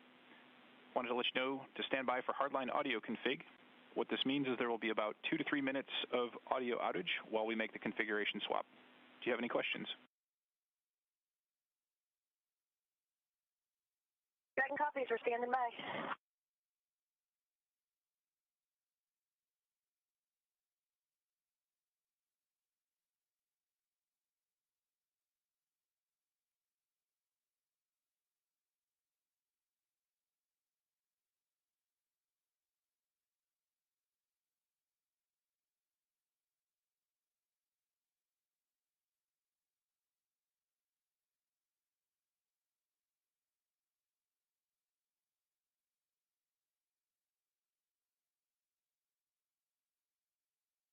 As you heard that call to the crew from Houston Mission Control to the crew aboard Dragon, we have been using the C2V2 Common Communications for Visiting Vehicles link. It's an audio loop.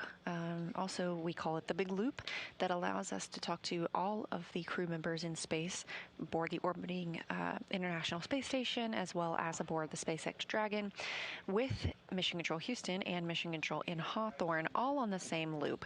Once Dragon arrives to the space station, we reconfigure that loop so that we all have individual again.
Copy that, Chris. At the moment, we want to recommend just hanging tight for a little bit longer. Otherwise, it might take some force by using your feet on the side and that sort of thing. But recommend stand by another few minutes.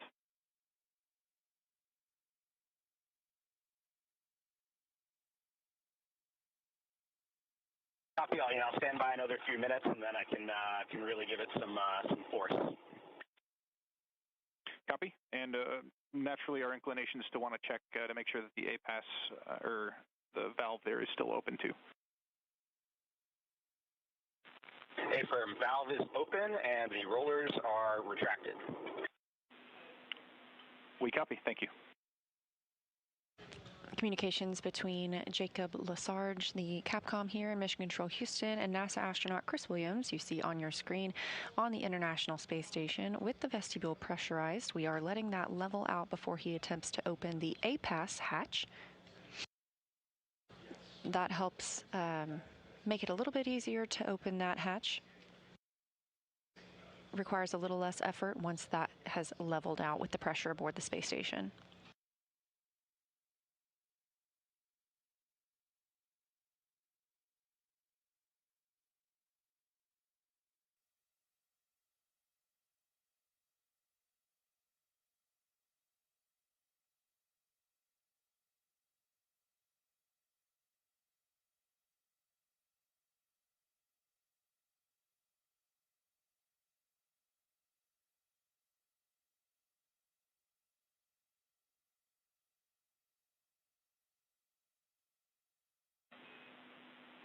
Dragon Houston on the Big Loop. Com check. Hardline audio reconfig is complete. We've got you loud and clear on hardline. We have you same. Sounds good.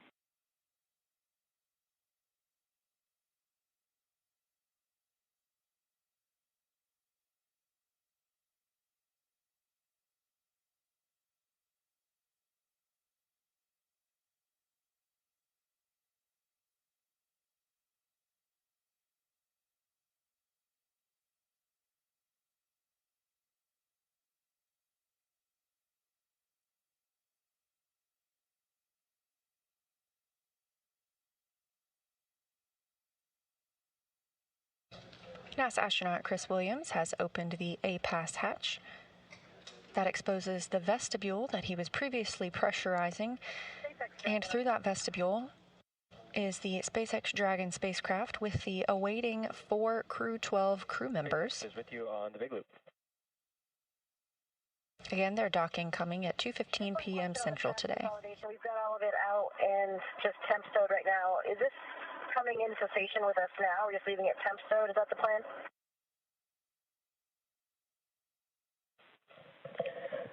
Negative. I believe we will have something scheduled on the crew timeline for a waste transfer later, not immediately at hatch open. Okay, so that trash that we have in large outer bags should just kind of be temp stowed on Velcro, hanging out in the capsule for now. Affirm for now. We're not gonna transfer any waste yet.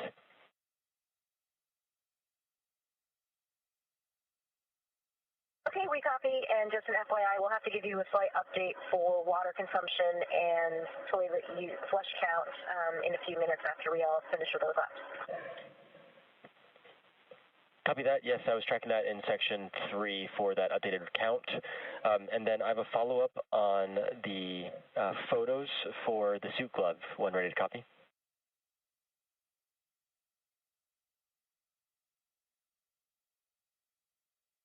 Ready to copy. All right. If it is possible and they are accessible, it is allowed to airdrop the photos from the tablet to the SpaceX iPhones, which are in Dragon. We do have an app there where we can downlink media.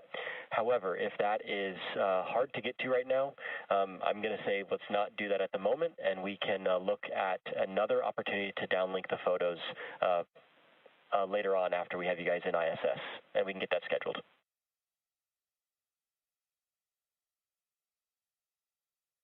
Copy, and if you want, we can even turn on a SpaceX phone and take the pictures directly with the SpaceX phone. Yeah, Affirm, if that's easy to do right now, let's go ahead and take those photos with the phone, and then we'll look for a future opportunity to get those downlinked to us. Sure, that's easy to do. We'll do it right now. All right, thank you. Houston, station on Space to Ground 1. APAS hatches open and no condensation observed. Copy, Chris. We understand the APAS hatch is open and understand you're not seeing any condensation. Just for awareness for future calls, we're going to push you to the big loop, if that's okay. Copy that. Yep, switching to 2. You got it.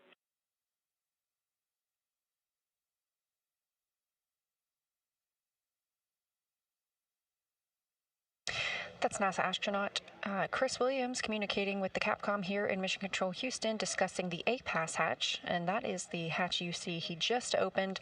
One of the portions of their checklist is to check for any condensation on the hatch.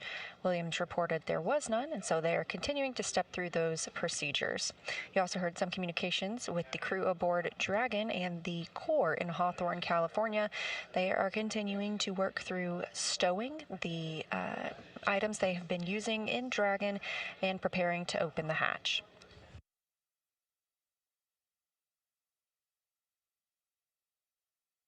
Williams has just removed the docking target that's on the APAS hatch. This is what is used aboard a Dragon spacecraft when preparing to dock to the International Space Station.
И еще раз всем здравствуйте, с вами Space. Я напоминаю то, что мы продолжаем смотреть прямую трансляцию стыковки, а также открытие люков между пилотируемым космическим кораблем SpaceX Crew Dragon миссии Crew-12 и Международной Космической Станции. И как мы видим, у нас уже, судя по всему, открыт люк со стороны Международной Космической Станции, с зенитного порта модуля Хармония.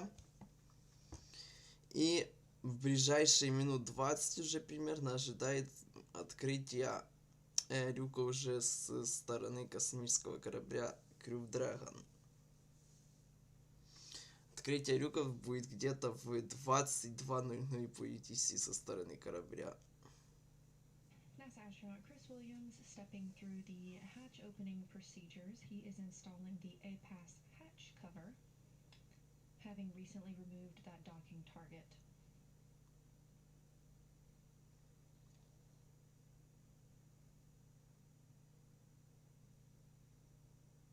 Хотя я думаю, даже раньше будет, чем в 22:00 по UTC открытие люка со стороны корабля. Once this cover installation is complete, we will see Williams mount some ducting through Хотя я думаю, даже раньше.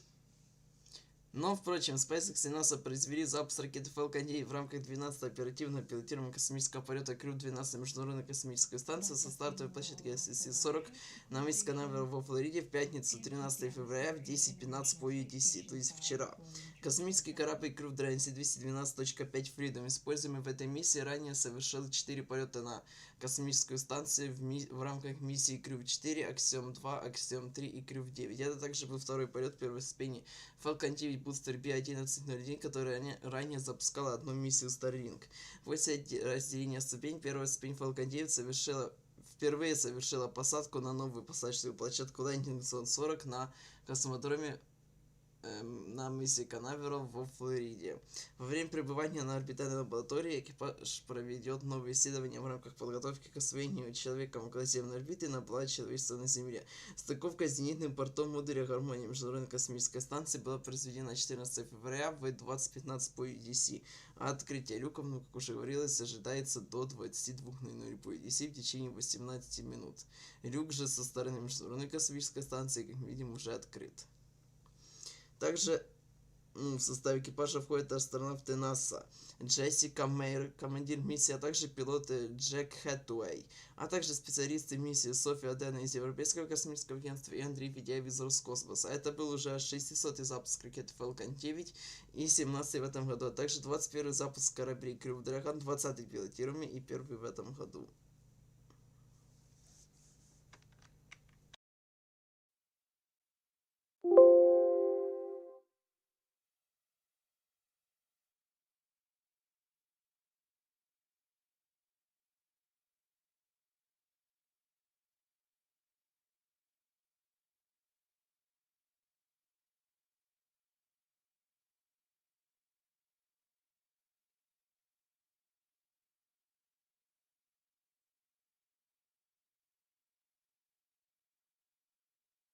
Houston, SpaceX. This is the space station on the big loop. We're complete through 4.9 of 2.102. Station is ready for Dragon hatch equalization.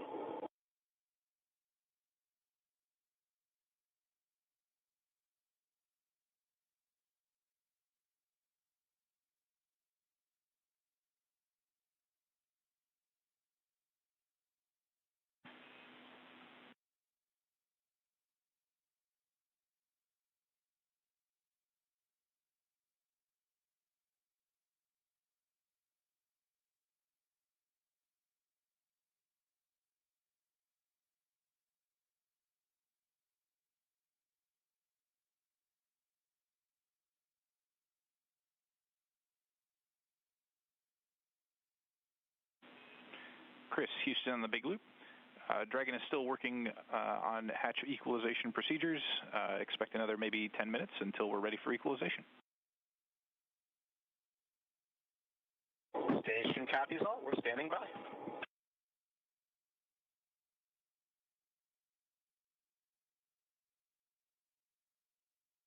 As you can see, NASA astronaut Chris Williams has completed installing the ducts previously mentioned. These are intermodule ventilation ducts and help to perform that hatch equalization that was discussed. We expect that to start in about 10 minutes as the Dragon crew continues configuring their cabin.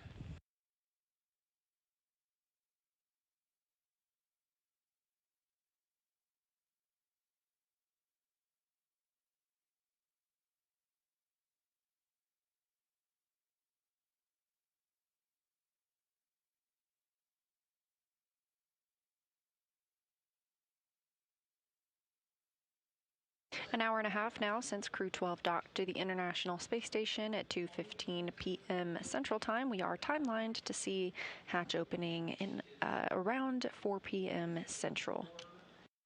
The International Space Station and Dragon are currently flying about 267 statute miles over the South Atlantic Ocean and just entering an orbital nighttime.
This is Mission Control Houston.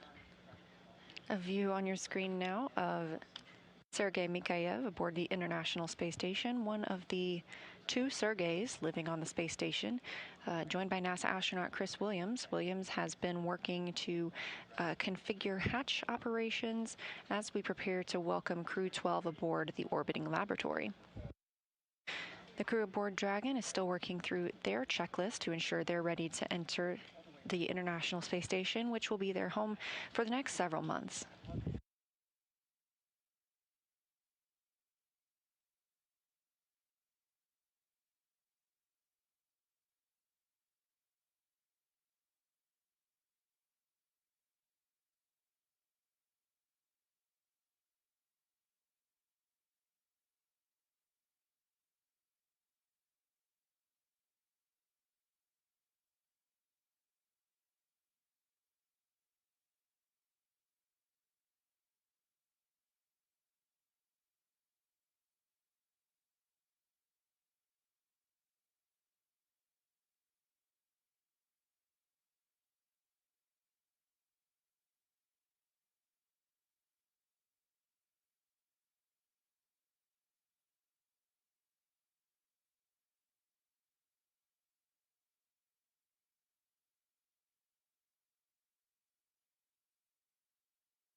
This is Mission Control Houston, continuing to monitor the arrival of Crew-12 to the International Space Station, which will increase the number of people living and working on the orbiting laboratory from 3 to 7. That docking occurred today at 2:15 p.m. Central Time, following an on-time launch yesterday morning at 4:15 a.m. Central Time. That's an approximately 34-hour rendezvous where Dragon was making its way to the International Space Station. Everything moving very smoothly for that on-time docking today. The crew aboard Dragon is continuing to step through their procedures as the International Space Station side is ready to begin opening the hatches once that's complete. We'll also hear a few words from the crew members during a welcoming ceremony shortly after they've arrived on board, so we hope you will stay tuned. We are currently in a satellite handover here in Mission Control Houston. We use the tracking and data relay satellite system to communicate with the International Space Station. We continuously monitor when these handovers will take place, and we look forward to regaining communications with the space station shortly.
Dragon for inventory.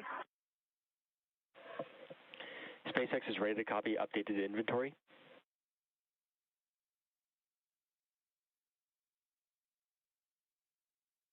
We've got the waste system rinse running right now, so that'll be an additional 3 flushes, and there's no water remaining from location 11 and 12.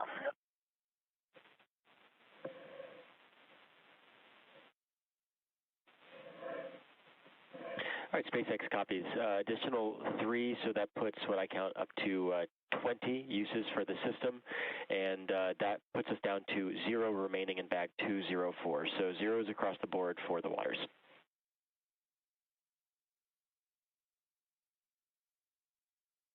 Affirm.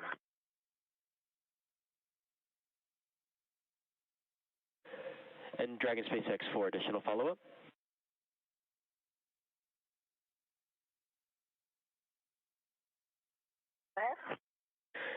Looking to get in sync with where you are in 4.400. Are we complete through section 2 with section 3 now in progress for the waste system flush, or are we complete up until the waste system flush, which is in progress now?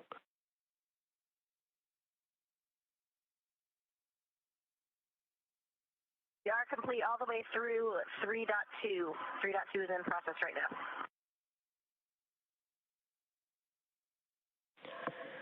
All right, SpaceX copies. For awareness, when you do step into section 4, so when you've completed all remaining actions in section 3, we have already gotten the call in 4.1. So we'll just be looking for your readiness for hatch equalization when you get into section 4. How copy?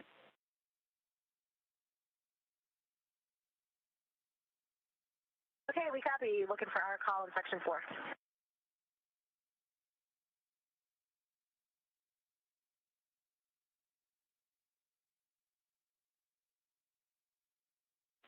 All right, SpaceX copies. Thank you. Yeah, that's the contact SpaceX instruction in 4.1.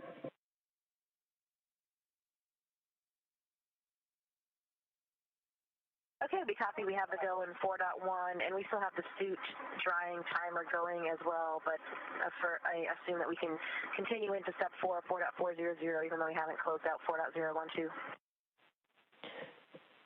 Affirm. We'll go ahead and start stepping through section 4 while the suits continue to dry.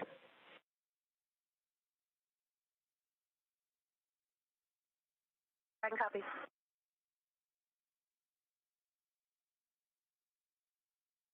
A lot of communication between the core in Hawthorne, California at SpaceX headquarters and SpaceX Mission Control with the crew aboard Dragon as they prepare to open the hatch and join the crew aboard the International Space Station. Just confirmed that they have doffed their suits and are drying those. They've had an opportunity to change before they enter the space station. In this view, you see Sergei Mikhaev and Sergei Kutsverchkov, both of Roscosmos, and at the bottom of the screen, NASA's Chris Williams, who has been prime for bringing the Crew-12 crew into the International Space Station today. These 3 have been living and working aboard the space station since their launch on Soyuz MS-28 last year, and they have been the only 3 on the station since Crew-11's departure last month.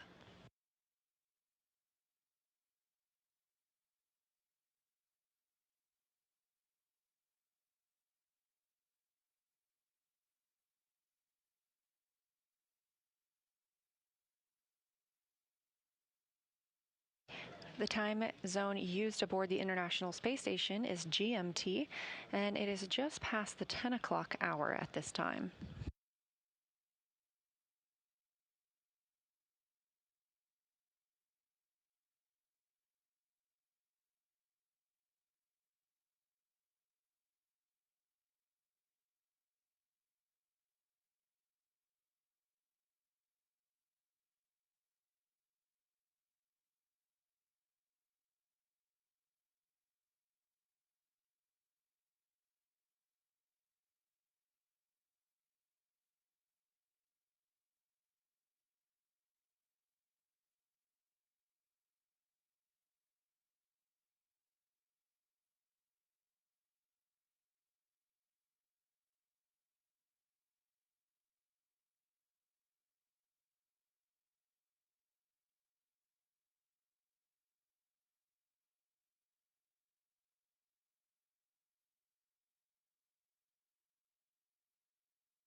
SpaceX Dragon. SpaceX is ready to copy.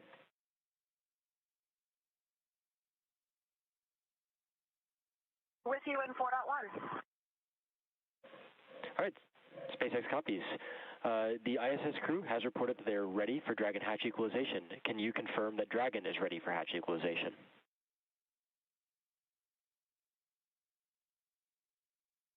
Affirm, we are ready. SpaceX copies. We are taking that action now.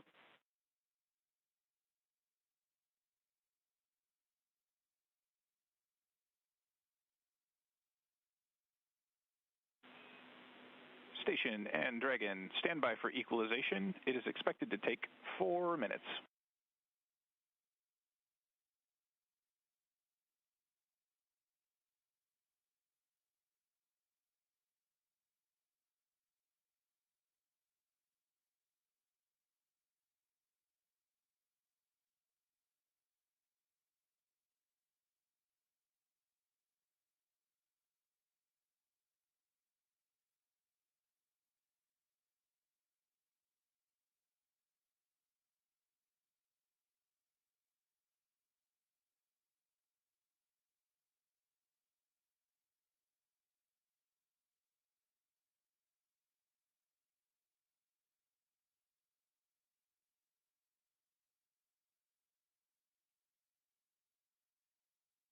We heard those communications from the Corps in Hawthorne to the crew aboard Dragon, that is Crew-12.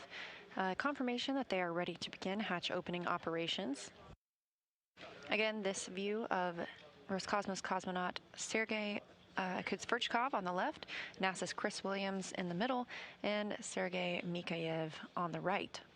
That's the current crew of Expedition 74 that are being joined by Crew-12 and bring the total of people living and working on the space station up to 7. As you can see, it appears that they are looking up. That's the direction toward the Node 2 Zenith, or space-facing port. Node 2 Zenith is where Crew-12 docked today, and that coming almost 2 hours ago, 2:15 p.m. Central Time. Dragon SpaceX on the big loop.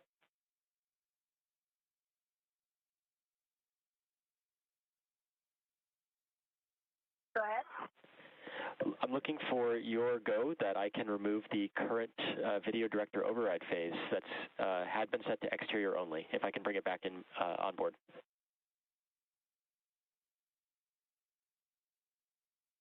Affirm, you've got our go.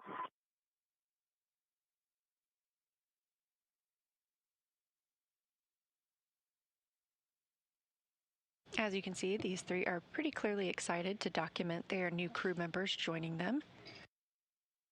Already getting some waves through that docking hatch window before the hatch is actually opened.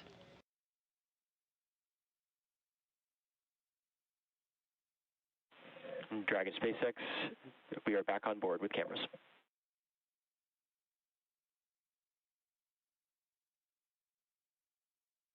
Hello.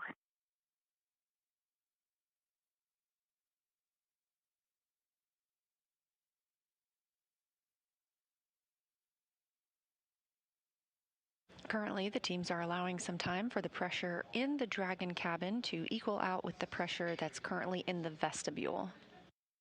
Once those are equaled out, we will see them open that hatch and join Expedition 74.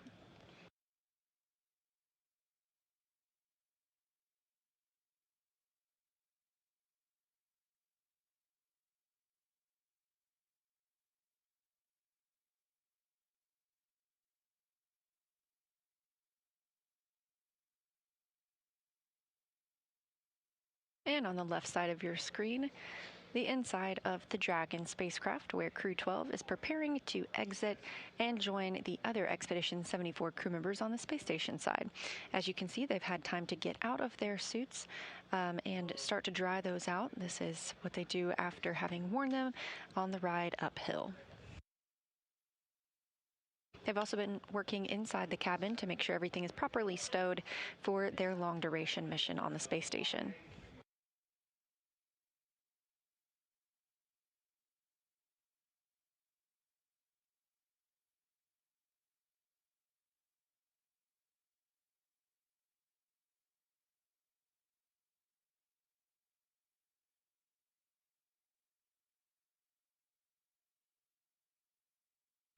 the view from inside Dragon, now showing you the view from the pilot and commander seats. Of course, they are no longer in those spacesuits, but you can see Sophie Adano and Andrei Fedyaev down towards the lower portion of Dragon. And another view of those screens. Those are the screens that the crew uses to monitor during the flight to the space station.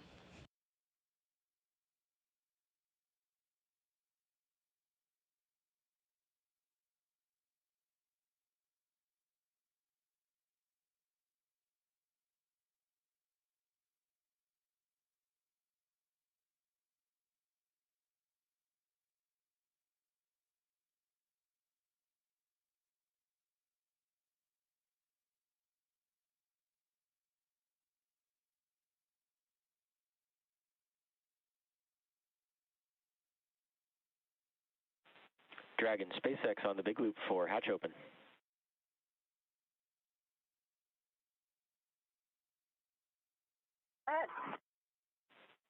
You are go for hatch opening per the decal, followed by the remaining actions in procedure 4.400. After 4.400 is complete, transition to NASA procedure 2.102.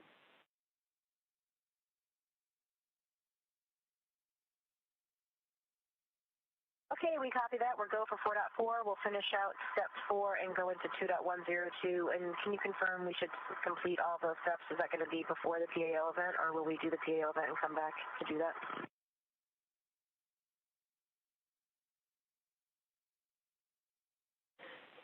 Yep.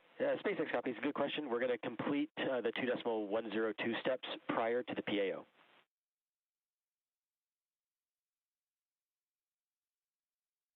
Copy.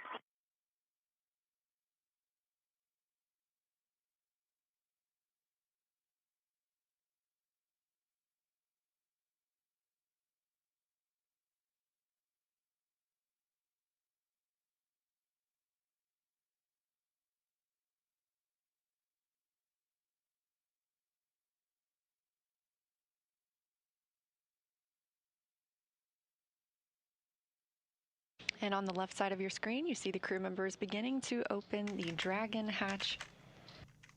And on the right side of your screen, you see 3 excited crew members ready to welcome them. Dragon hatch is open.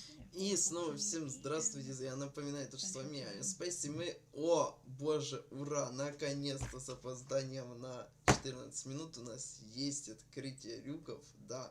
И напоминаю, что мы смотрим прямую трансляцию стыковки открытия люков между космическим кораблем SpaceX Crew Dragon миссии Crew-12 и Международной Космической Станции. Наконец-то у нас есть открытие люка со стороны космического корабля Crew Dragon.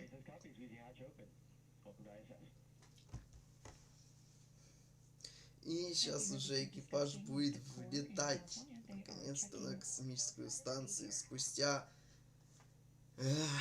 4 часа того, как они надели скафандры до запуска, спустя 34 часа полета и спустя 2 часа, которые прошли от стыковки. Наконец-то они попадут хоть в какое-то большое пространство.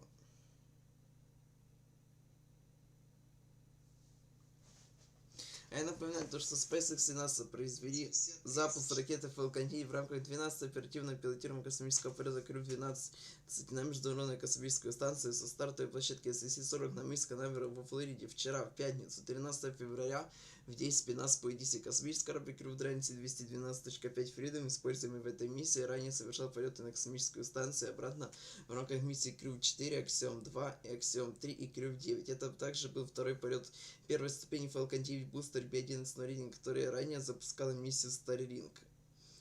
После... Вот кому-то делать нефиг. Ясно.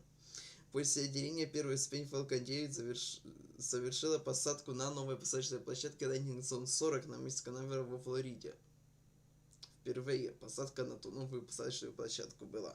Во время пребывания на орбитальной лаборатории экипаж проведет новые исследования в рамках подготовки к освоению человеком околоземной орбиты и наплава человечества на Земле. Стыковка с зенитным портом модуля «Гармония» Международной Космической Станции была произведена сегодня, 14 февраля, в 20:15 по UTC. И, наконец-то, также в 22:15 по UTC было произведено открытие люков. В состав экипажа входят астронавты НАСА Джессика Меррит, командир миссии, а также пилот Джек Хэттуэй, а также специалисты миссии Софи Аден из Европейского космического агентства и Андрей Федяев из Роскосмоса. Это был также 600-й уже аж запуск Falcon 9, 17-й в этом году, а также 21-й запуск Crew Dragon, 20-й пилотируемый, 1-й в этом году.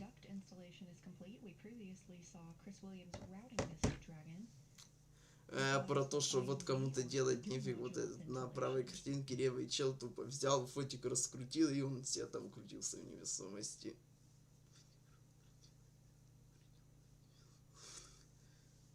Ой, так. Ну, ждем теперь, когда экипаж наконец-то влетит на станцию.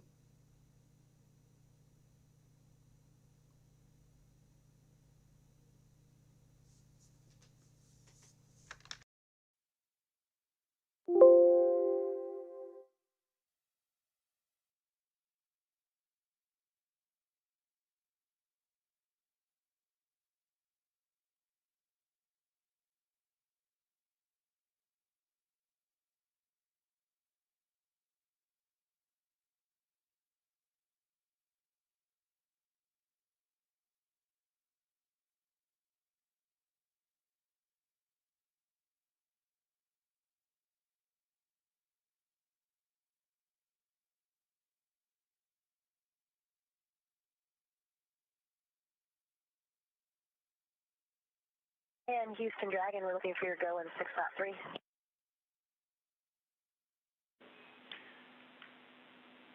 Hey, Jessica. Houston's with you on 2. You have our go in step 6.3 for location 23.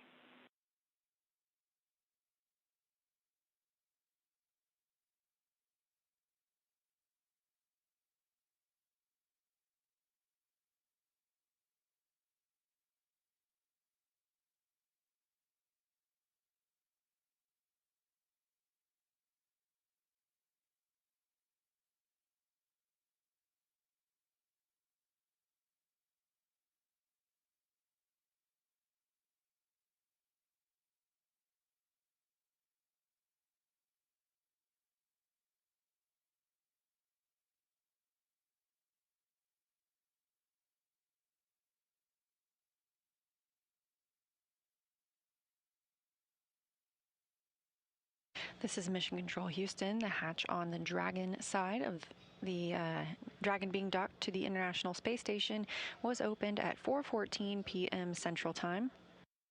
Coming almost 2 hours after docking at 2:15 p.m. Central Time, the crew continues to step through procedures inside Dragon before floating through the hatch and into the International Space Station.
SpaceX Dragon. LiO cartridge is sealed and installed.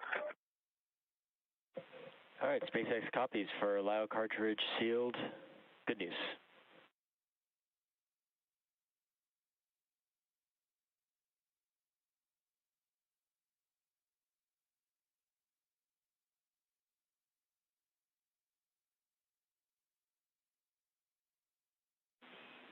Station Houston on 1 for Chris and PAO event.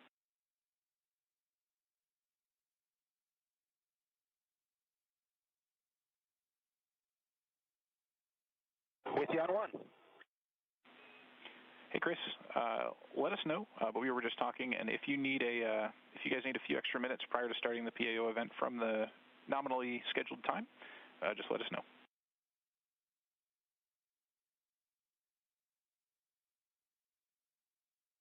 Copy, Wilco. We're all good here. We'll see how the Dragon crew is getting along, and I'll let you know. Sounds good.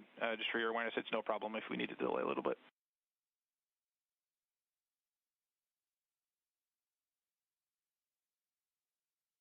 Yeah, thanks for that.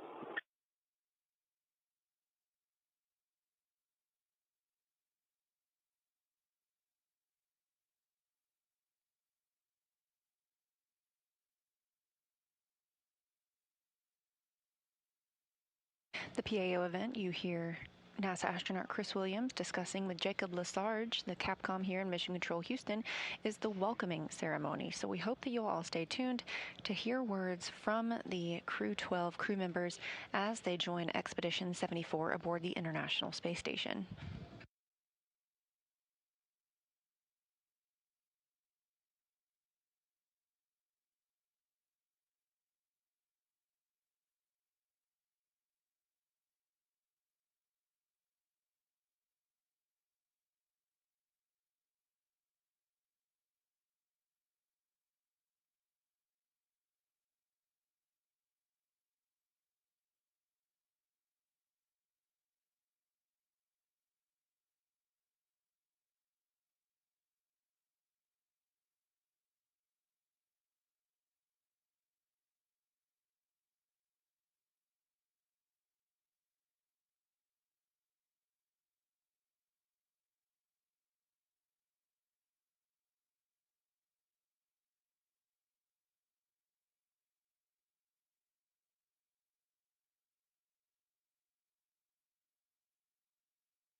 We are in a satellite handover with the tracking and data relay satellite system from the International Space Station Flight Control Room and the space station.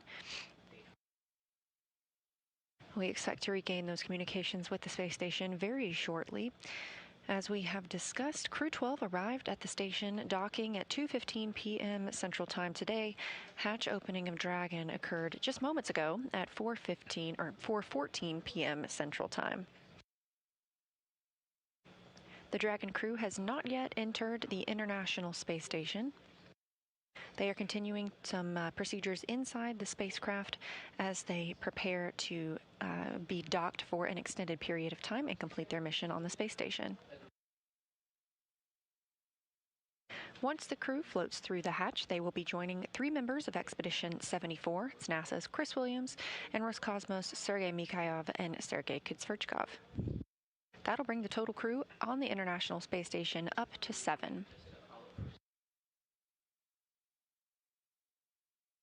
Following their entrance of the International Space Station, we will also have an opportunity for them to provide some welcome remarks, some thoughts on their flight, and what they're excited for now that they are on the orbiting laboratory. Obviously, you can see we've regained those communications, views, and audio from the space station and from Dragon.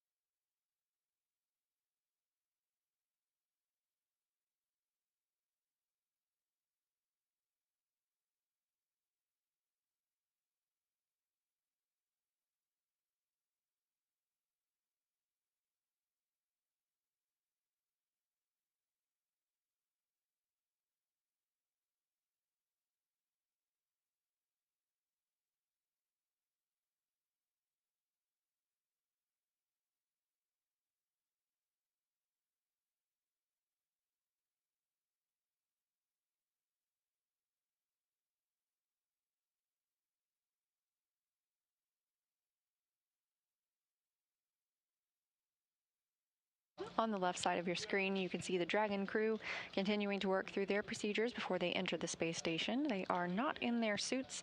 They took those off shortly after docking. This allows them time for the suits to dry out. They won't wear these again until they prepare to board Dragon and complete their journey on the space station by coming back to Earth.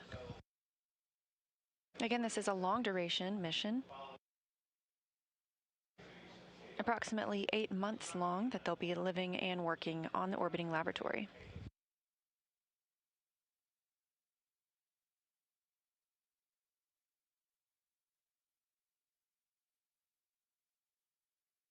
Currently most visible in Dragon. Configuration is complete.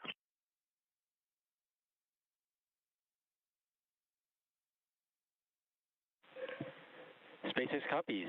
That's complete through Part C of docking procedure.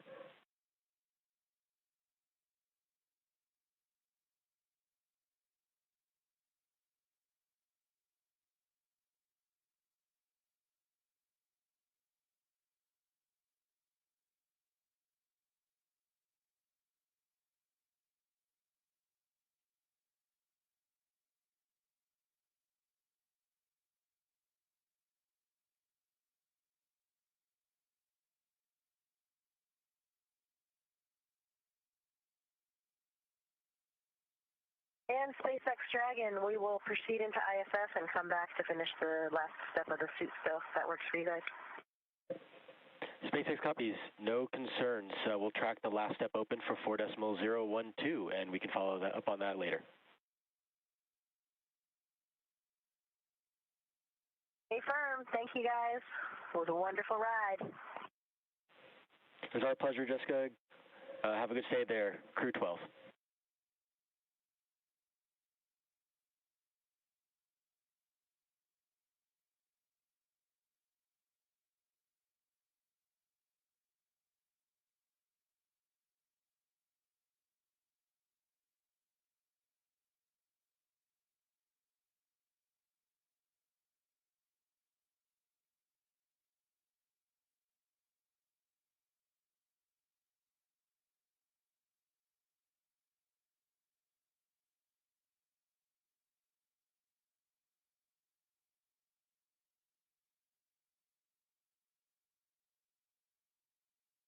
We are standing by for Crew-12 to enter the International Space Station.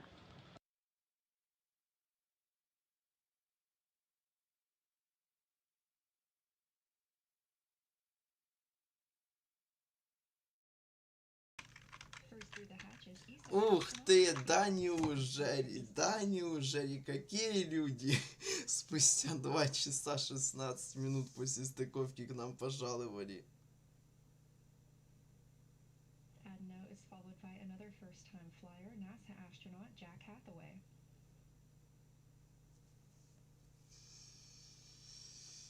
Я напоминаю то, что мы смотрели прямую трансляцию стыковки открытия люков между пилотируемым космическим кораблем SpaceX Crew Dragon миссии Crew-12 и Международной Космической Станцией.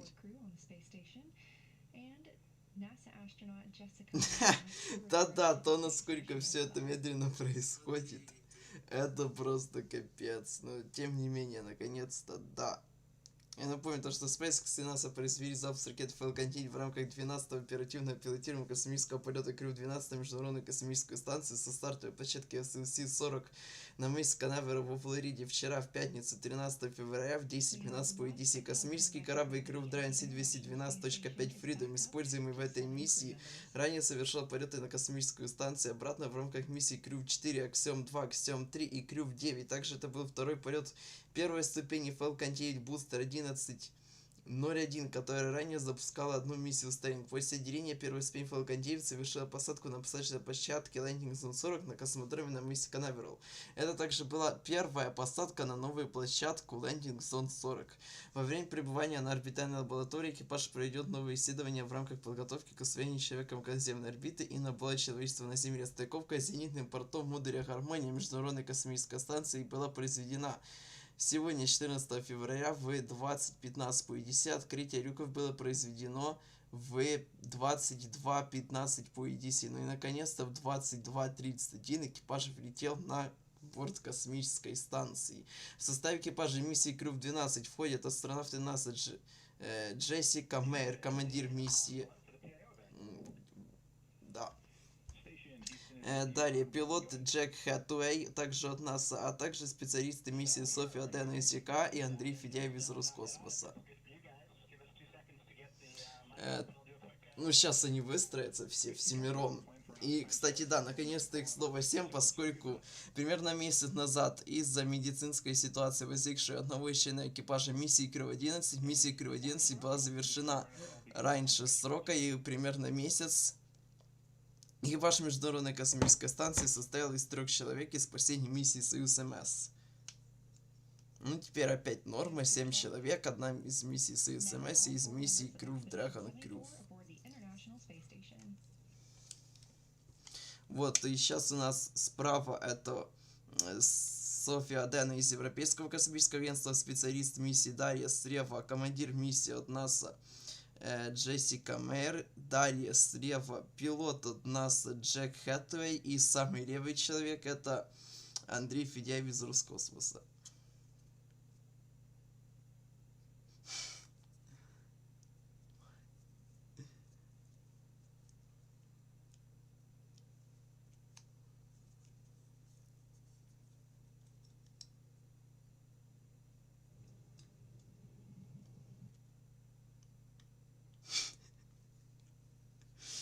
Короче, все. О! Сейчас они еще фиг знает, что там будут. Фиг знает, сколько еще будут говорить. 4 часа сначала перед запуском они стырчали в своих скафандрах, и еще хрен знает, сколько было. До этого подготовка 3-4 часа, они летели ровно на эту станцию. 2 часа открывая люки, 15 минут пока залетели. Капец. Ну и тут им, скорее всего, просто не повезло, поскольку запуск переносился на 3 дня от изначальной даты, то там стартовый, кто уже сбилось, 3 раза, собственно.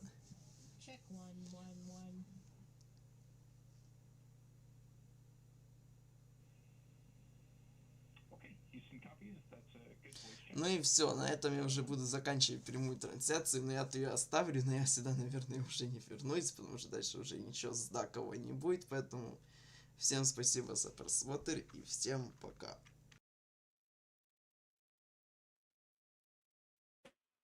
Station, this is Houston. Are you ready for the event?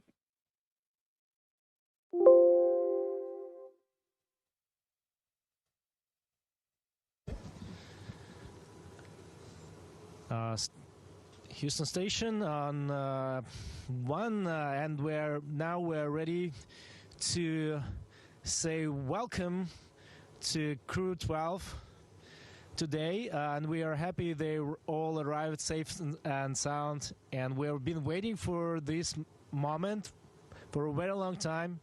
So we're really happy and proud to work as a team here. So let me pass the mic to Jessica.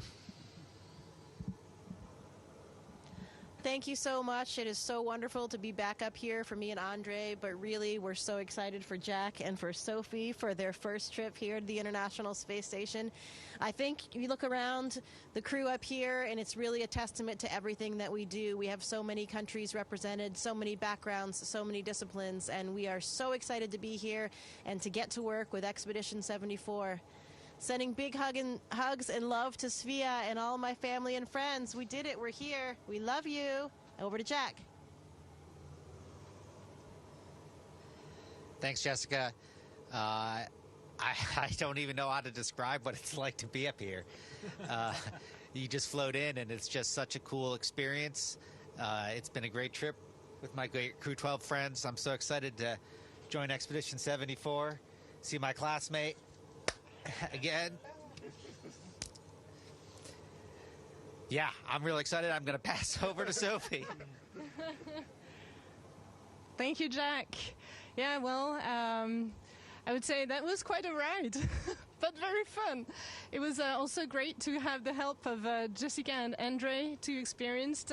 They are very generous in sharing all of the advice for us, so very grateful for them.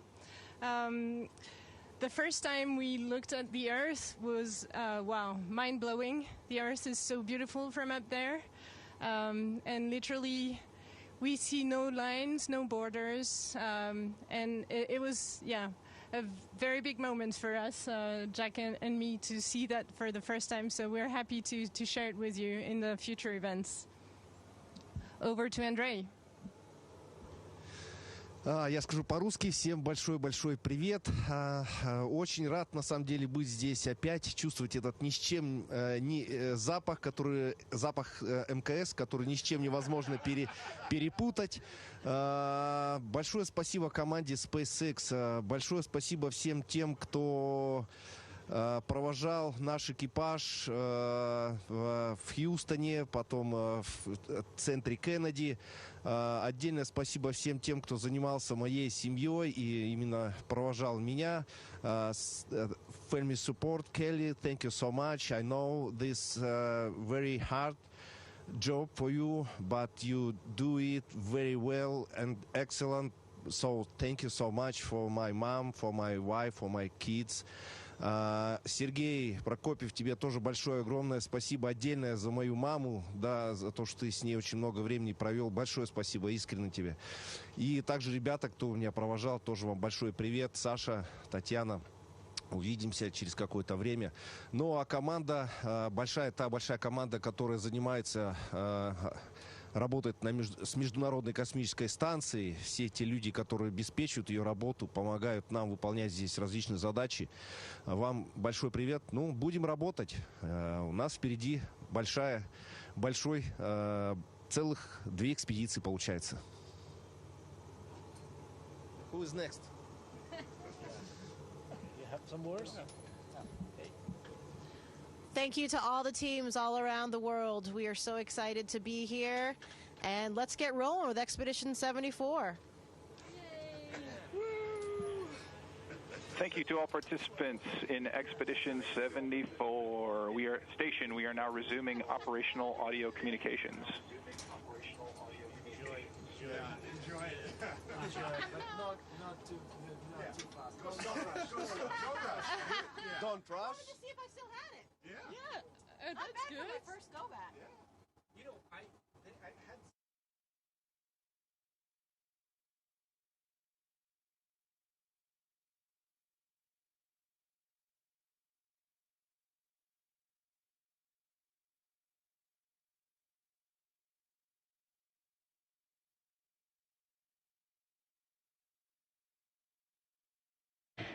7 smiling faces aboard the International Space Station now that we have all of our crew members aboard.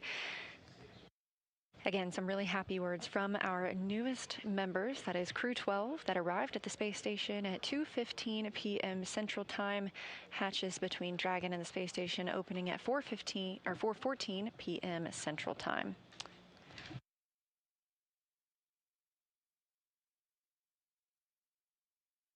Thank you for joining us today for Crew-12's arrival to the space station. After launching at 5:15 a.m. Eastern yesterday morning, Friday the 13th, the space station got a sweet Valentine today with their docking at 2:15 p.m. Central.